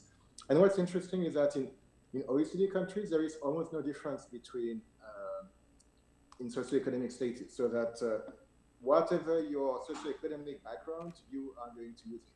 So it's not always true for the less affluent countries, but it will become true relatively soon. So that's a very important point. As noted by the previous speaker, there is a big difference also between the boys and girls, with actually the boys starting much earlier and spending a bit more time than the girls. And as Keith has mentioned, and that's absolutely true, we find the same with actually different kind of use between the girls and the boys in terms of the usage of the internet. So to give us an idea, we don't have a lot of data on that, but to give us an idea of how important the cyberbullying or some forms of difficulty on the internet are, there was a recent study in 7 European countries in 2014, and showing that in fact 12% of the 9 to 16-year-old children had actually been exposed to cyberbullying in 2014, which was actually twice as much as the same study, the number of what had been done 4 years before. So that is really on the rise, and it shows, of course, it reflects the fact that the students spend more time on the internet than before, basically. So what can we do, and what is the kind of what are the prevention measures? I think that has been mentioned. One is really about raising awareness, of course, of fraud, of the possible violation of privacy, of online bullying, and actually there is some very interesting interventions around the training of staff. The importance of quickly reporting to adults in schools, that this is happening, because in a sense it's really just another form and the continuation of, I would say, not online, the face-to-face, the normal bullying that we have seen in many cases. In terms of training, of course, that also comes, the education has to be about raising awareness of the students, that of all these different forms of, in fact, the possible harm that you can find on the internet. But of course, it's also about educating more generally to critical thinking, and so to have actually, to learn to evaluate what is right, what is wrong, and when you access work with people, but also when you actually are exposed to different sources of information. One of the things which in our time is, all these sources of information, and actually how we manage to be, actually to evaluate the strengths, the rightness of different sources of information. Perhaps I would like to, and that actually can be done in all education. So it's not specific education about the internet, but it's something that has to happen in every possible domain that actually are trained in school. The difficulty is that it can be a bit challenging for teachers, especially, so that also means to overcome a certain way of approaching teaching and learning, and to accept that, of course, even teachers do not know necessarily everything, and then they have to accept that, that new source of information, of evaluation, and that it's not just a direct transmission of knowledge from one generation to the other, which actually relates to what was said on the fact that the students can sometimes be more skillful in using the technology than the adults. And sometimes it's true that they can also be very good at finding the right source of information or alternative sources, but of course this has to be guided and discussed with adults and teachers. Perhaps I would like to highlight two other issues. One is actually more academic in a sense, and perhaps it's not so important for teenagers, but it's a question of plagiarism. That's also one of, in the case of schools and education, of the problems related to the access to the internet. And that's one of the habits as well that people have to understand. It's not just about knowing which is the best piece of information that can be reused, but in fact knowing what are the rules, and that's especially true in the case of higher education. Last point, we tend to actually think right now of the role of the internet and of technology as a direct aid to for education. So that's a tool that allows us to drill some mathematics or to find information on the internet, etc. But increasingly this is actually changing, and it's very much related to the digitization of society. And one of the uses is more how we can actually have data and use different types of data about individuals so that we can personalize the learning of everyone, which raises actually other kinds of questions in terms of cybersecurity, which is basically who has access to the data that we have on different individuals, so that sometimes we can help them, and sometimes it can be all their records over the past and how they've been doing in school, a lot of information possibly. And so one of the very big policy issues for government, and where governments, institutions, and industry have to work together, is basically how we can actually have a real protected access to people's data, and to the privacy, and at the same time, not protection that prevents the total use of the data, which is often the case right now, but actually have some gateways and protocols that allow industry, sometimes researchers, to have access to data to continue to improve the education process and really make the best of this new technology. So thank you very much. Thank you, Stefan. I think the recurring theme is parents, schools, teachers, and then children. And dovetailing in is the role of industry. So I'm going to actually jump in and get an industry view, and then we'll have Mr. Pandey, because clearly the responsibility rests with with academia. And so Gaurav, two hats. From a personal experience, what do you think kids can do? And from an industry perspective, and you work in cloud, so data protection, data security, how do we keep everything useful yet accessible yet safe? What do we do? Thank you. Right. Most of the points have really been covered in quite extensively. So just to keep it fairly short, because I want to cover both the parts of it. So it's not all doom and gloom. So cheer up, right? So let me ask, asking a little bit of a rude question. Who here was born before 1990? Please raise your hands. Just the people who were born before 1990. Before 1990, right? It's an age-related one. People don't like to talk about it, right? Now, people who were born before 1990, how many of you know about Snapchat? Just raise your hands. You know about Snapchat. How many of you have used it? That's precisely what Javier was talking about, was the digital divide. Kids use Snapchat. I downloaded Snapchat to figure it out. It took me 45 minutes, and I am in the software industry for over a decade and a half, right? That's the digital divide, right? Right? We need to bridge that divide, and that can start with education, right? Education at every level. Internet is a great equalizer when it comes to scamming or educating. It does not differentiate between a child or an adult, right? So please remember that. Talking about Sir's point in terms of applications and things like that, I'll just say one sentence. You know, we love free products, right? A lot of things on the internet are free. We're talking about, you know, applications are free. Remember one thing, there's no free lunch. If you are not paying for the product, you are the product, right? It is your information. It is everything that you're doing is going somewhere, is getting sold somewhere.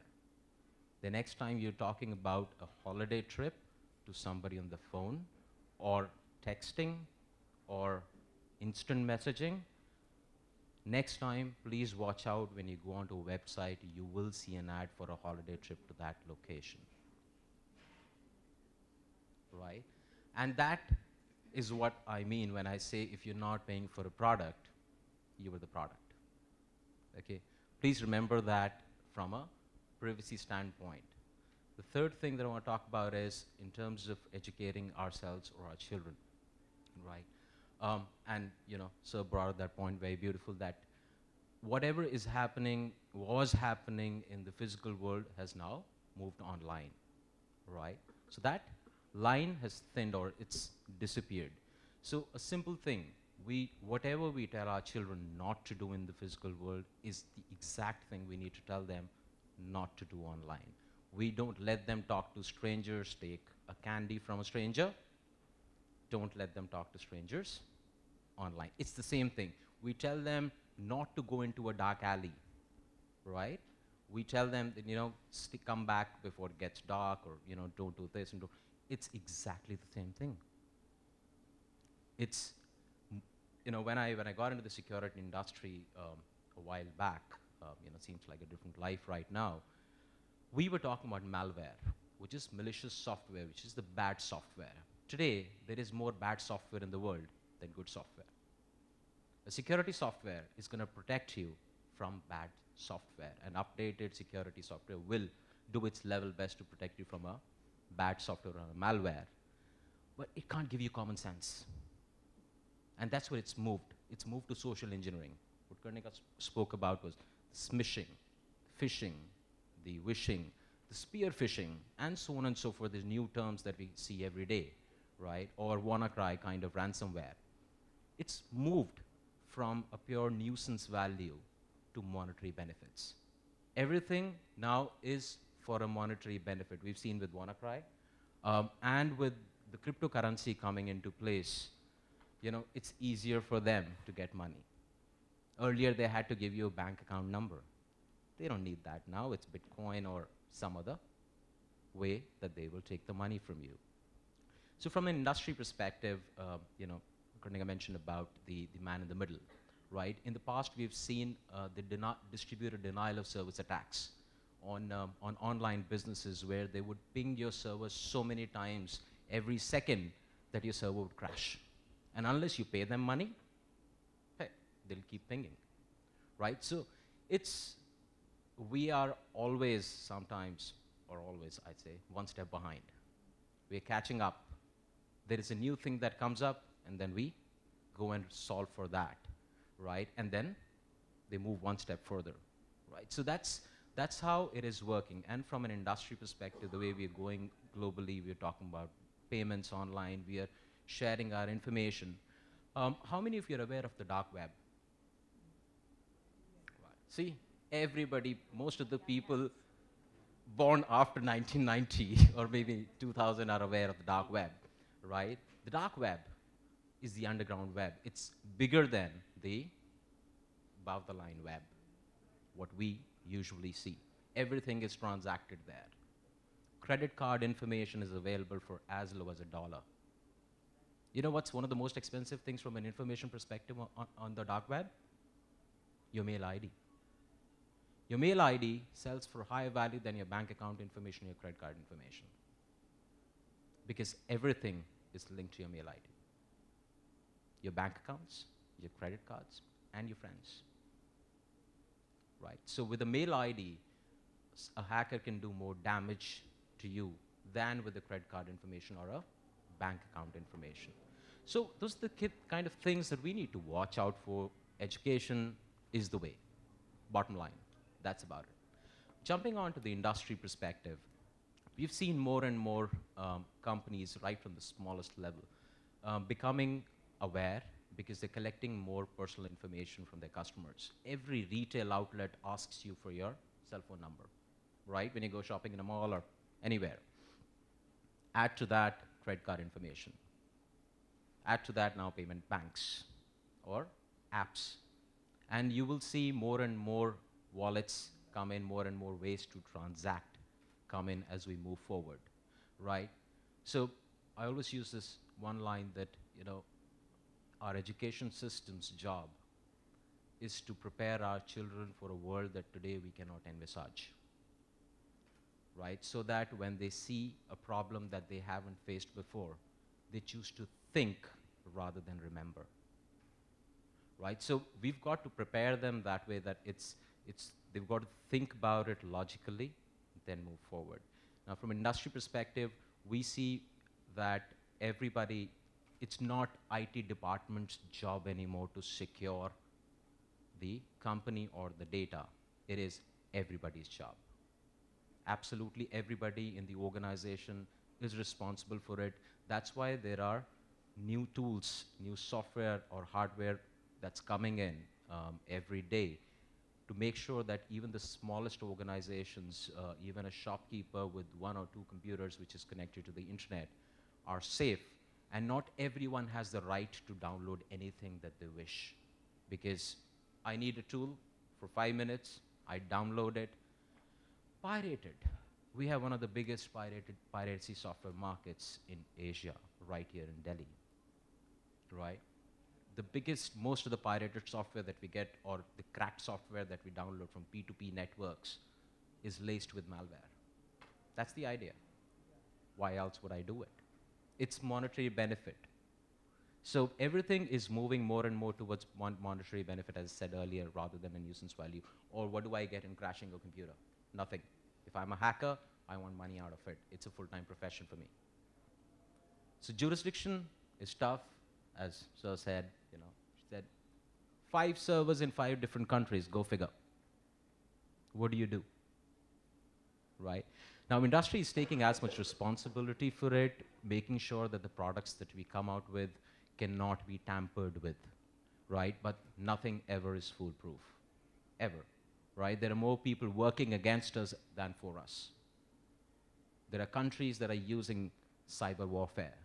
We've seen that, we read about it, there are enough books that are available about it. But that's where the game is. But let's not shoot the messenger. As Javier said, internet's not the bad place. It's what we make out of it, right? So it's a question of education, understanding, and continuous learning, because it's changing. The landscape's changing every single day. New things will come up. We've got to keep ourselves updated. The Nigerian scam has been there for decades. People still fall for it. Go and talk to any of your branch managers in banks. They will tell you how many people have lost money by just sending 50,000 rupees to get £1 billion or £1 million, or some prince in Nigeria who wanted to share $5 million with you, or somebody who won a lottery. Did you buy a lottery ticket? No, but I still won. So lots of things. I'll come to the end of it. Please remember one thing again. There is nothing that's available for free. Don't be the product. Thank you so much. Fabulous. Thanks, Gaurav. I think I personally consider Adobe one of the most creative companies in the world, with the kind of solutions that they develop and how they moved from being completely licensed, paper license based, to online fabulous job in leading the way for industry there. Thank you. I know you have to go, but I'm just going to jump in and we have to eventually get to academia because clearly the solution rests there. But taking off from what we're talking about academia and how, you know, parents need to be made ready and teachers need to be made ready and students need to be prepared, do we need a different type of lawyers, you know, to be prepared to address the kind of the speed with which we are getting new types of cyber crimes or cyber frauds or the cyberspace? Do we have time to watch, you know, the legal system prepare a lawyer, pass legislation, get it approved, get it into the courts? Is there something that can be done to fast track this?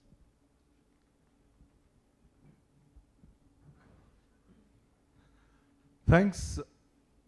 The system is too slow, and technology is not waiting for the system. And I think if we wait for the system, we would have missed the bus. Yes, new kinds of lawyers are required. Lawyers who are more cyber savvy, because a large number of, shall I say, disputes will now increasingly require cyber-related initiatives and elements. So, just to give you a sample, give yourself 3 years. Today is 2017, and in less than 3 years, less than 1,000 days, 50 billion devices will be connected to the internet, out of which 37 billion are already connected as of this morning when I'm talking with you. Artificial intelligence is not a decade away. It's 2 years away from India. It's been introduced in India, but in terms of general, shall I say, mainstream, give yourself another 2 years. So, very quickly, we have to look at mechanisms. Oops, sorry, I think everything's falling down. That's fine. We are looking at mechanisms where we need to keep the new legal generation cyber ready.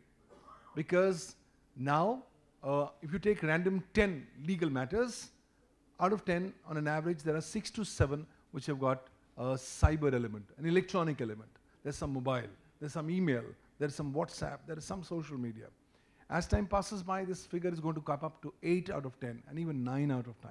So very quickly, we will require to train lawyers who are fully well equipped to deal with the legal nuances pertaining to not just cyber, but the digital and mobile ecosystem as a whole.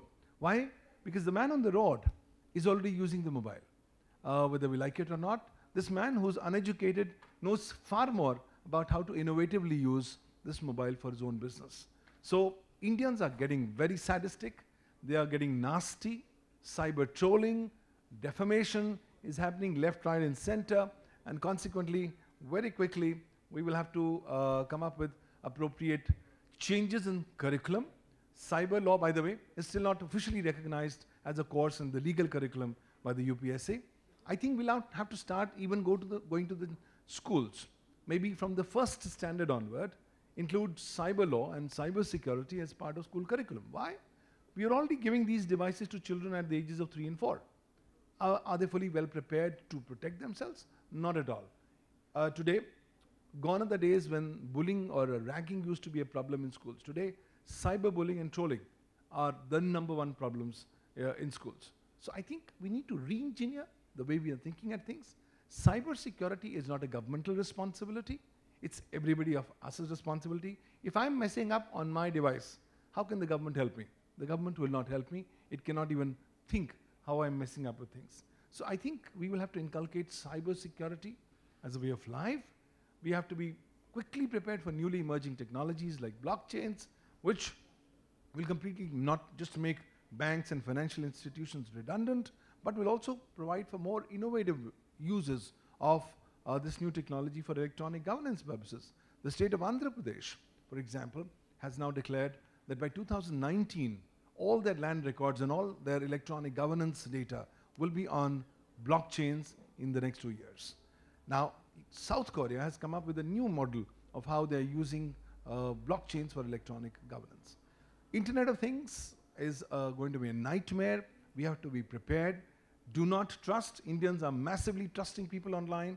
We'll have to start sensitizing our youngsters not to trust others be ruthlessly selfish, because on the internet, you do not know whether you're talking to a human being, a dog, or an elephant. So clearly, you will be yourself responsible for protecting your security. I think it starts coming up in the DNA.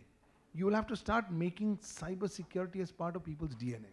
Already, there's a massive generation gap. You talked of a generation gap. Today, every 2 years, I'm seeing a new generation gap. The lawyers that we used to recruit 2 years back and the lawyers that I'm recruiting today, I'm finding there's a huge gap, because these 2 years back lawyers who joined is now old generation. The new generation thinks completely differently. Of course, that does not mean that we throw the baby along with the water out of the window. We will need to keep on retaining our cultural heritages, our traditions, but we are alone responsible for our safety, security. Do not be part of the great Indian vomiting revolution. Indians are vomiting all kinds of information about their personal, professional, social lives. Consciously be aware of that new trend, and try as far as possible to studiously protect the privacy of your data. Because once you have vomited it up online, there's nothing that you can actually take back. So it's a very, very ruthless world. Internet is a non-sleeping, non-forgetting medium, 24/7 basis, a medium that ensures that once you publish something, it's going to be there for a long, long period of time. So I think cyber wellness, cyber awareness, cyber security, and a general sense of cyber hygiene will have to be inculcated as a part of education. Laws will be very, very much behind. You know, just to give a sample, the Indian cyber law is 17 years old. The last time we amended the law, it was 9 years old. Technology has been going on at a massive space. So very quickly, judge-made law will have to start supplementing the legislation passed by Parliament. But I also see a huge opportunity in terms of thought leadership, because when you organize a country like India is organizing the GCCS, it's demonstrating its thought leadership. I believe we need to seize hold of this moment and try legislating about newly emerging technologies, challenges, because cybercrime is going to be there for a long, long period of time.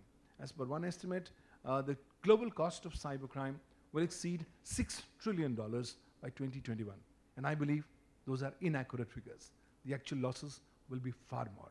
So in this bad, bad world that we are living in, we have to not only protect ourselves, we must sensitize our parents, our children, our families, our peer groups to be equally careful. Because at the end of the day, we alone have to be responsible for what you do. Thanks.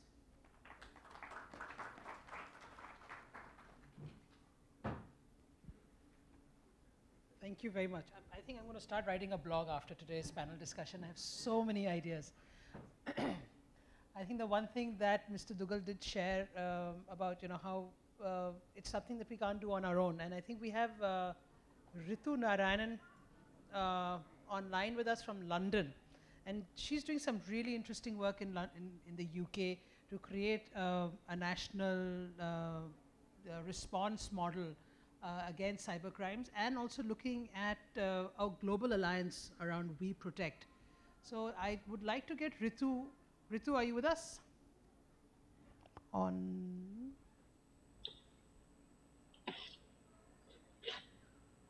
Hi, can you hear me? Great. Hi, welcome. Good morning. Good morning. So Ritu, we are going to catch the educationists in the room eventually. But before that, I just wanted to have your thoughts on where do you think is India's starting point to have something like model national response to prevent online sexual exploitation of our children? So sorry, could you please just repeat the question? I lost you halfway through that. So a country like India, what is the starting point for a country like India in tackling online sexual exploitation of children?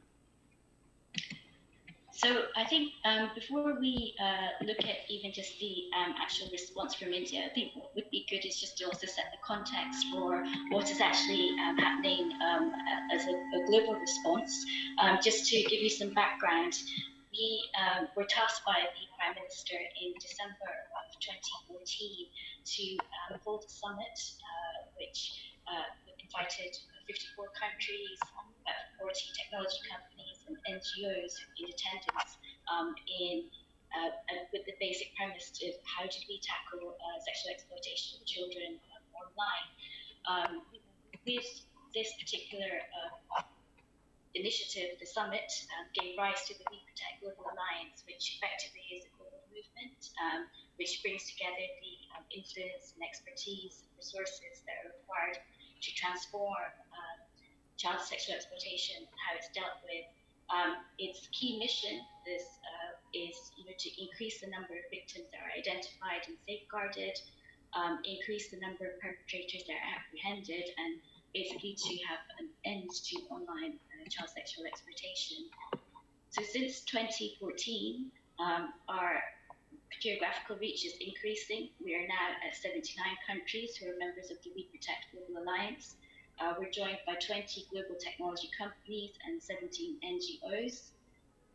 Being part of this alliance also enables access to a great network of expertise and support, which also includes the fund to end violence against children, which the UK government has donated £40 million to help countries build capacity and capability, which is administered by UNICEF. So one of the key outputs of the Global Alliance is the Model National Response, which I had the privilege of working with CEOP, who are the Child Exploitation Online Prevention Team, who are part of the National Crime Agency here in the UK. And to answer your question, the Model National Response was basically developed in order to provide a framework which enables a country to develop a coordinated and national response to online child sexual exploitation. We all recognize, and I think all speakers have said this, that this matter cannot be dealt with in isolation, with countries working in isolation. It requires or demands a coordinated global response. So what this model is trying to achieve is it's building on existing international frameworks such as the United Nations Convention on the Rights of the Child, the Optional Protocol. And when we were designing the Model National Response, it's also critical to it was critical to us that we had input from multiple stakeholders. So the United Nations Special Representative, Secretary General's Violence Against Children Office, Interpol, Facebook, Google, Internet Watch Foundation, InHope, ECPAT, International Centre for Missing and Exploited Children, UNICEF, GSMA, who are a trade body that represents the interests of the mobile network operators, Millicom and International Telecommunications and Media. These are just a few of the stakeholders that we consulted with in the development of this model. One of the four key objectives is of a coordinated national response, as mentioned, is looking at the identification of victims, what necessary assistance and support and protection is required, efforts to enhance the investigative cases of online child sexual exploitation, efforts to increase public awareness of the risks posed by children's activities online, which we see clear parallels with the work that's currently being undertaken. This includes grooming, self-production of images that results in the production of new child sexual abuse material that could be distributed online, and obviously reduce as much as possible the availability of the abuse material online to prevent the re-victimization of children whose abuse has already been depicted. So some of the key objectives in the national response, we have identified 6 key capabilities. This is policy and governance, the criminal justice, so where we're looking at the effective and successful child sexual exploitation abuse investigations, convictions, offender management, which all come under criminal justice. Looking at the victim, what appropriate support services for children and young people, the societal, how it can be prevented, industry's role, which again, all the speakers have alluded to, which is extremely significant, making sure they're engaged in developing solutions, and media and communications as well. So ensuring that awareness is raised amongst the public, professional, policy makers. So in terms of what the benefits this model national response delivers, it basically, we all have finite resources and funding, so we need to be able to really prioritize where we put our efforts.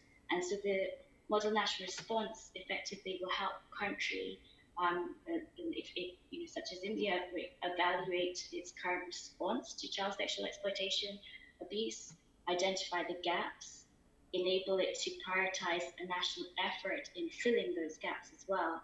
And I think one of the key things that should be understood as well, that the model isn't government-centric. Many of the capabilities that will be provided are by other stakeholders working in partnership with other objectives. So it's critical for countries to form national multi-stakeholder groups to coordinate a comprehensive and national response.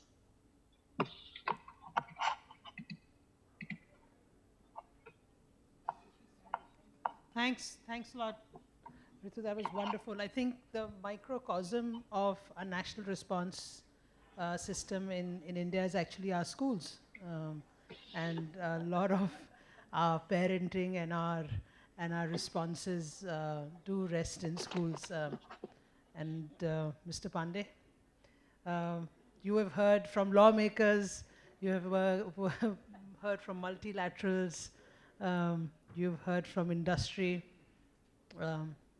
So how does this microcosm called school, which is supposed to prepare the child for the future, also prepare the child for a cyber future where he can or she can have the benefits of technology and still protect themselves?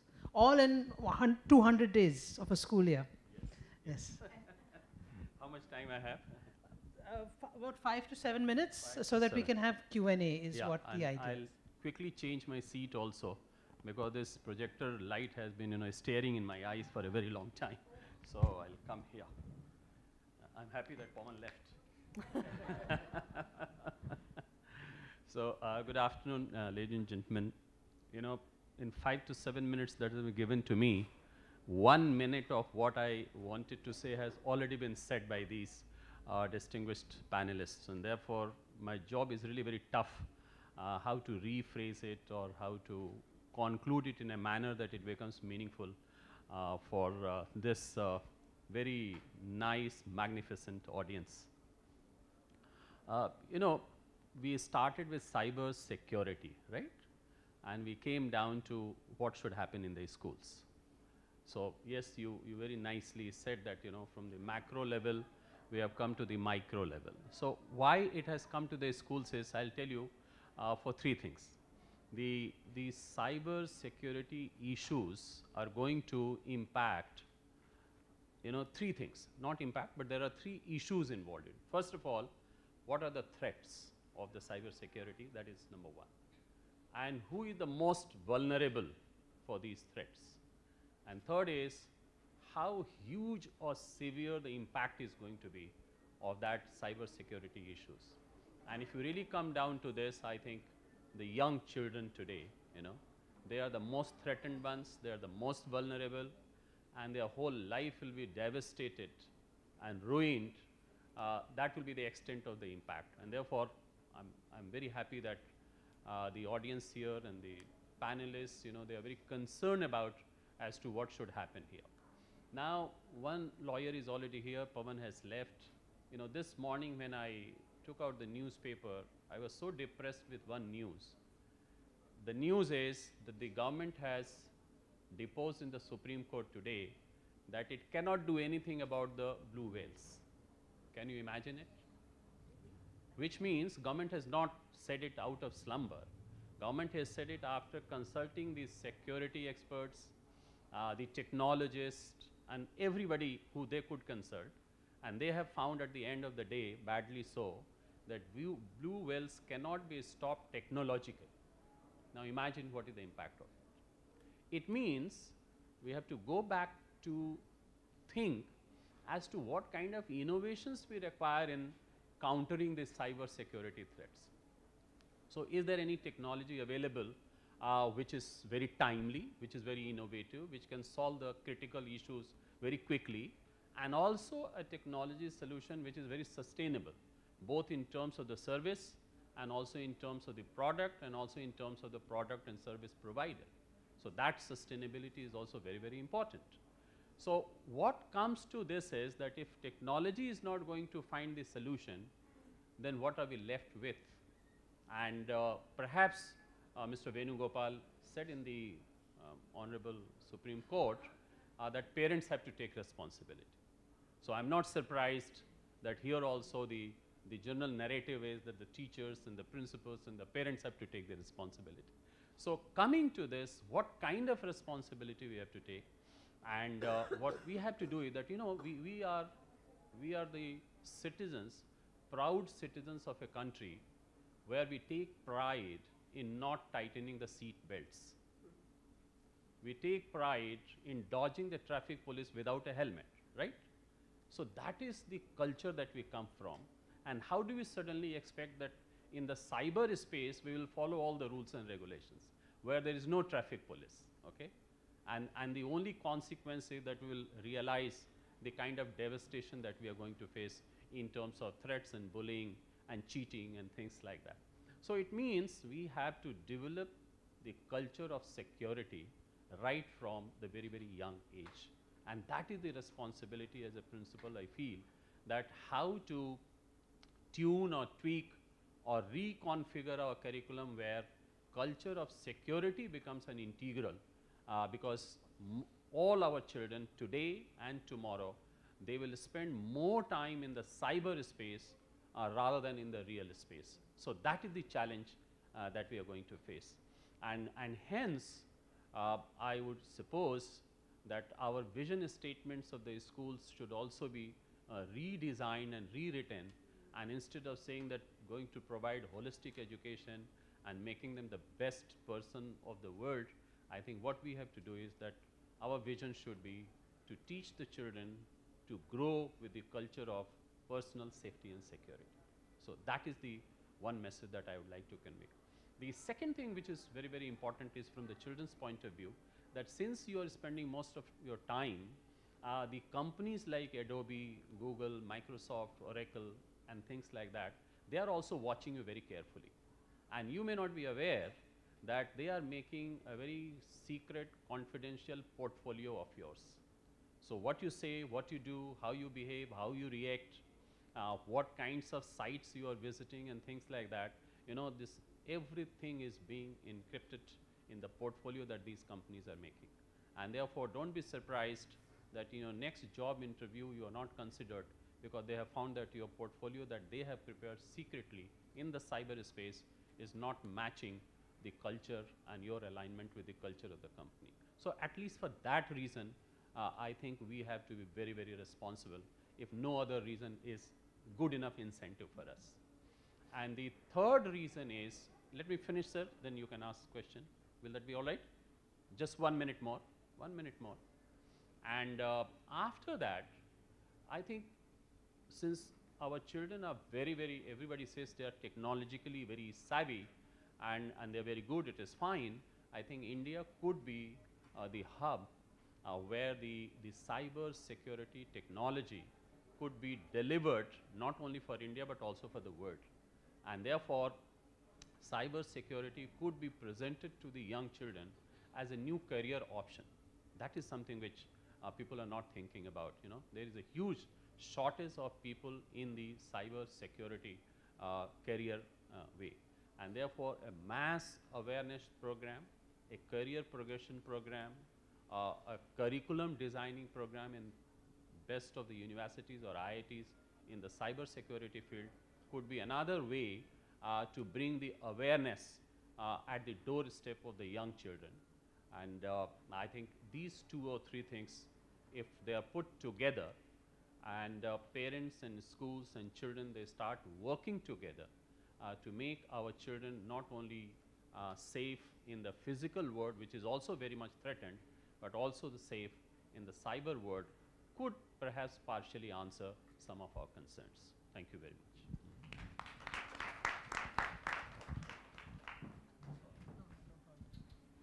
Thank you very much, sir. I think it's an interesting way forward, and I think all the participants here are co-collaborators with you as educationists to take this journey forward. We've had a long panel discussion. Thank you very much for patiently listening. I think it was very engaging. I'm going to quickly open it up for a couple of questions before I think this lunch is there, but we're going to quickly open up for a few Q&As and then we'll sum up. Yes, sir. It was very nicely summed up by Dr. Pandey. Sir, I just wanted to have this is my anxiety.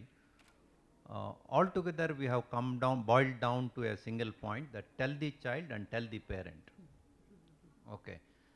As a schoolman, I feel that parent always, I was feeling that it is only in the rural areas. Now I am confirmed that this concept is there in urban area also, that parent does not have the time. Okay. Not only to listen to the school, but also to listen to his own problems. How do you encounter this? Sir, I have something very serious to say in this matter. And I will not straight away answer your question, but I will only say that there are 4 kinds of parents, and those 4 categories are on the basis of their response to love their children and discipline their children, because these are the 2 issues involved here. So there are parents who love the children and they also guide and discipline the children. Fine, and that is how the parent should be. But there are parents which you are alluding to, that they neither love their children nor they guide their children. They are the negligent parents. And I'm sorry, this country will not survive if you have negligent parents. But there are 2 other categories. They love but they don't guide. So they are the permissive ones. That is also not desirable. But the parents who don't love and only guide, the authoritarian parents, that is also not desirable. And therefore, I think probably it is the job of, I don't know whose job it is, to do some education in parenting also, that it is not a joke, that out of joke you became a parent. For God's sake, if you have become a parent, you have to be a responsible parent. Don't be a negligible parent. That's my message. Thank you, sir. That's a very good point. Javier, you also mentioned that parents need to take responsibility. So based on your experience in the online safety world, any thoughts about parents or anything that you'd like to elaborate on? But I think we should stop differentiating what is online and offline. I think it's part of, if you agree with me, it's part of a continuum. And I think that's a reality of children. I think what is at stake is, not only in India, but internationally, is what type of parenting skills we could promote. And in the past, the experience has been based on knowledge. And what we have learned is that it's not about knowledge. It's about skills, it's about attitude. Much of what you're saying, it resonates with what we know. But the key question we have to answer in our country is, how can we really reach out to millions and not to thousands? What would be those platforms through which we can reach, and maybe we can turn to the industry for innovation? But the emphasis should be more on skills. It's, we don't learn how to become parents. And in the past, maybe our own parents used to tell us how to become parents, for the best or the worst. But the thing would be how I go back to my question on a scale of things. And with the support of technology, what would be those skills that we could promote in a way that at least parents have options to do their job? A second element would be, and there are a few studies on that, I hope we can have a platform to share all the available global information on this point, but actually we tend to focus a bit too much on the children and even our own attitude as parents. When we are having dinner, we have to ask ourselves, are we constantly watching our own smartphones? Because this is the way we are sending the message to our own children, there is something more important than you in this world, which is my smartphone. So I think my question here would be to the audience and in our dialogue with the government is, how do we bring this parenting education as something that is a foundational part of this country and that we can deliver at large scale? It may appear as very aspirational, but I think we must invest on parents and through skills development in particular. Yeah. Yeah, very, very important. I think it's parenting version 2.0 that is really the need of the hour. I think Karnika wanted to add something.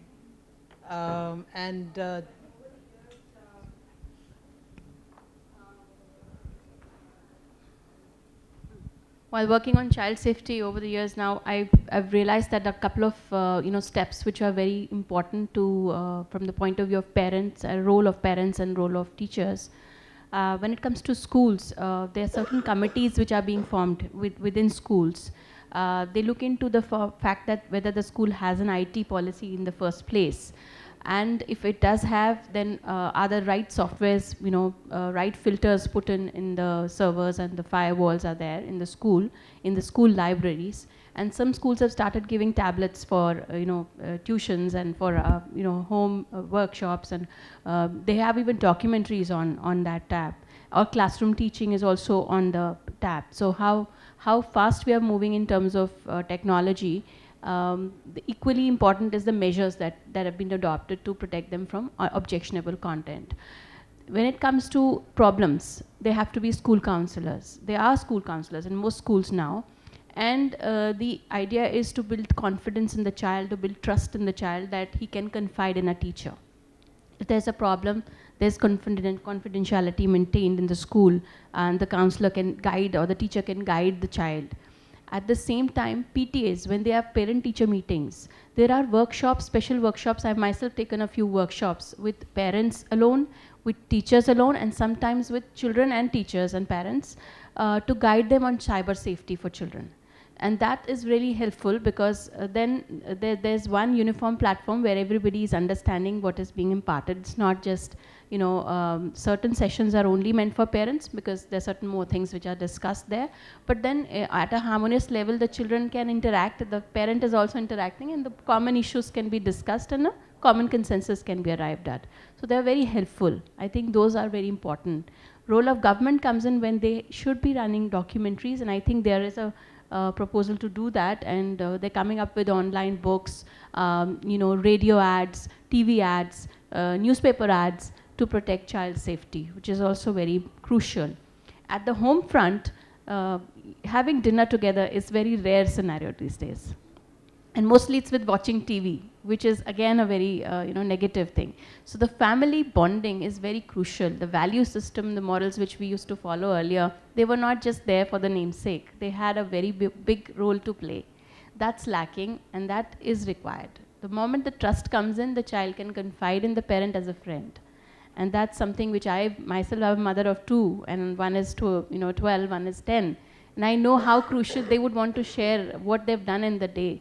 And I don't pick up my calls after 7:30 or 8 unless it's very urgent. Its reason is that I want to spend those 2 hours before they go to bed with them alone, and that's I want to tell them that you're more important to me than anything else at this point of time. So I completely agree with what Ave has to say, and one has to have a common area where maybe you can keep a computer, don't keep them in the rooms, in their bedrooms. Put spyware, anti-spyware, and put antivirus as well. And the child should know that if somebody is contacting him or her online which makes them uncomfortable, discuss those things. We also have posters to educate from NCPCR there, and a lot of NGOs having posters. I've also put 3-4 posters in their rooms to show and remind them every morning that, okay, these are 5 tips we have to obey and follow. Put posters, everything which they'll see every morning, they will always be at the back of their mind. Put tags in their rooms, put a message every day in their room. These are thought for the days. They are not just namesake things, they are really relevant. Have a thought for the day, discuss that thought with them, why it is important. So that value system gets ingrained like a coin you put in your pocket money every morning. It's like that. Those are the values which we want to have. So I think it's all these things can do a big, make a big difference in their lives. And if you have many gadgets at home, then it's very important to put the these filters at the router level. You can actually, on the Wi-Fi hardware itself, you can put a filter which will protect and filter all objectionable content from all the gadgets at home, not just one. So that is also a very helpful technique. And you can also look at my book. I have written a book on the subject, very easily written. any parent, any child, even 12-year-old can read. It's called Protection of Children on the Internet. It has various strategies and tips and information for children and parents and teachers. So I think that will help as well. Thank you. Thanks, Karnika. I think the emerging theme from the entire panel has been parents. You know, Gaurav alluded to it, Mr. Pandey, Javier, Karnika. Parents supported by the next ecosystem, which is the school, and supported by a larger collaborative ecosystem, which involves government and, you know, multi-part stakeholders. Thank you so much for this really really thought-provoking panel discussion. I have a funny feeling that my brain is going, you know, through 1,000 questions. So I'll catch you guys, and I'm sure there'll be 1,000 questions. There's a question from a young boy, and I'm supposed to give up the hall, but boy, kid takes precedence. So one question is allowed. Yeah? Yes. Please go ahead. I'm told that I have written a simple book. So how can we get that book, and how can we read that book? You can buy it online also. It's on Amazon, and you can just look at it. It's called Protection of Children on the Internet, and my name is Karnika Seth. Look for my name as an author. It'll come. Okay, thank you. Why not? I mean, that'll be lovely. Learning Links can, you know, provide you all this. Thank you. Thank you. Thank you. As a token of our appreciation, I think Dr. Anjali, if you could just come over and thank our panelists with a small memento. Nisha, can you help out? So thank you once again.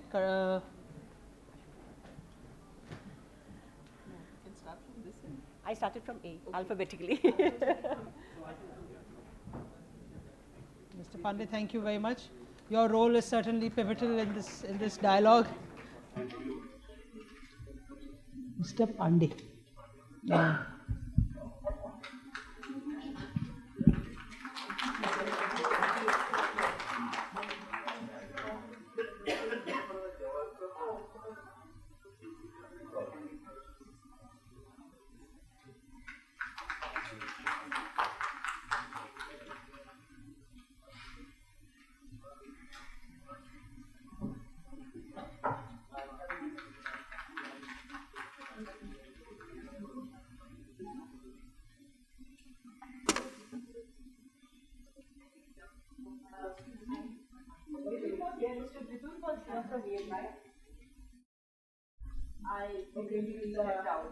Ritu, that's for you. I will hand it over to you when we meet. And for Stefan.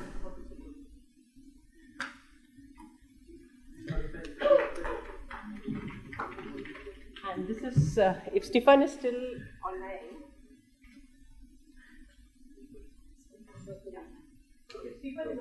Stefan is online, so we could just thank him also. Thank you, Stefan, and here's your memento from our side. That's a good thing, ma'am. Okay, yours back.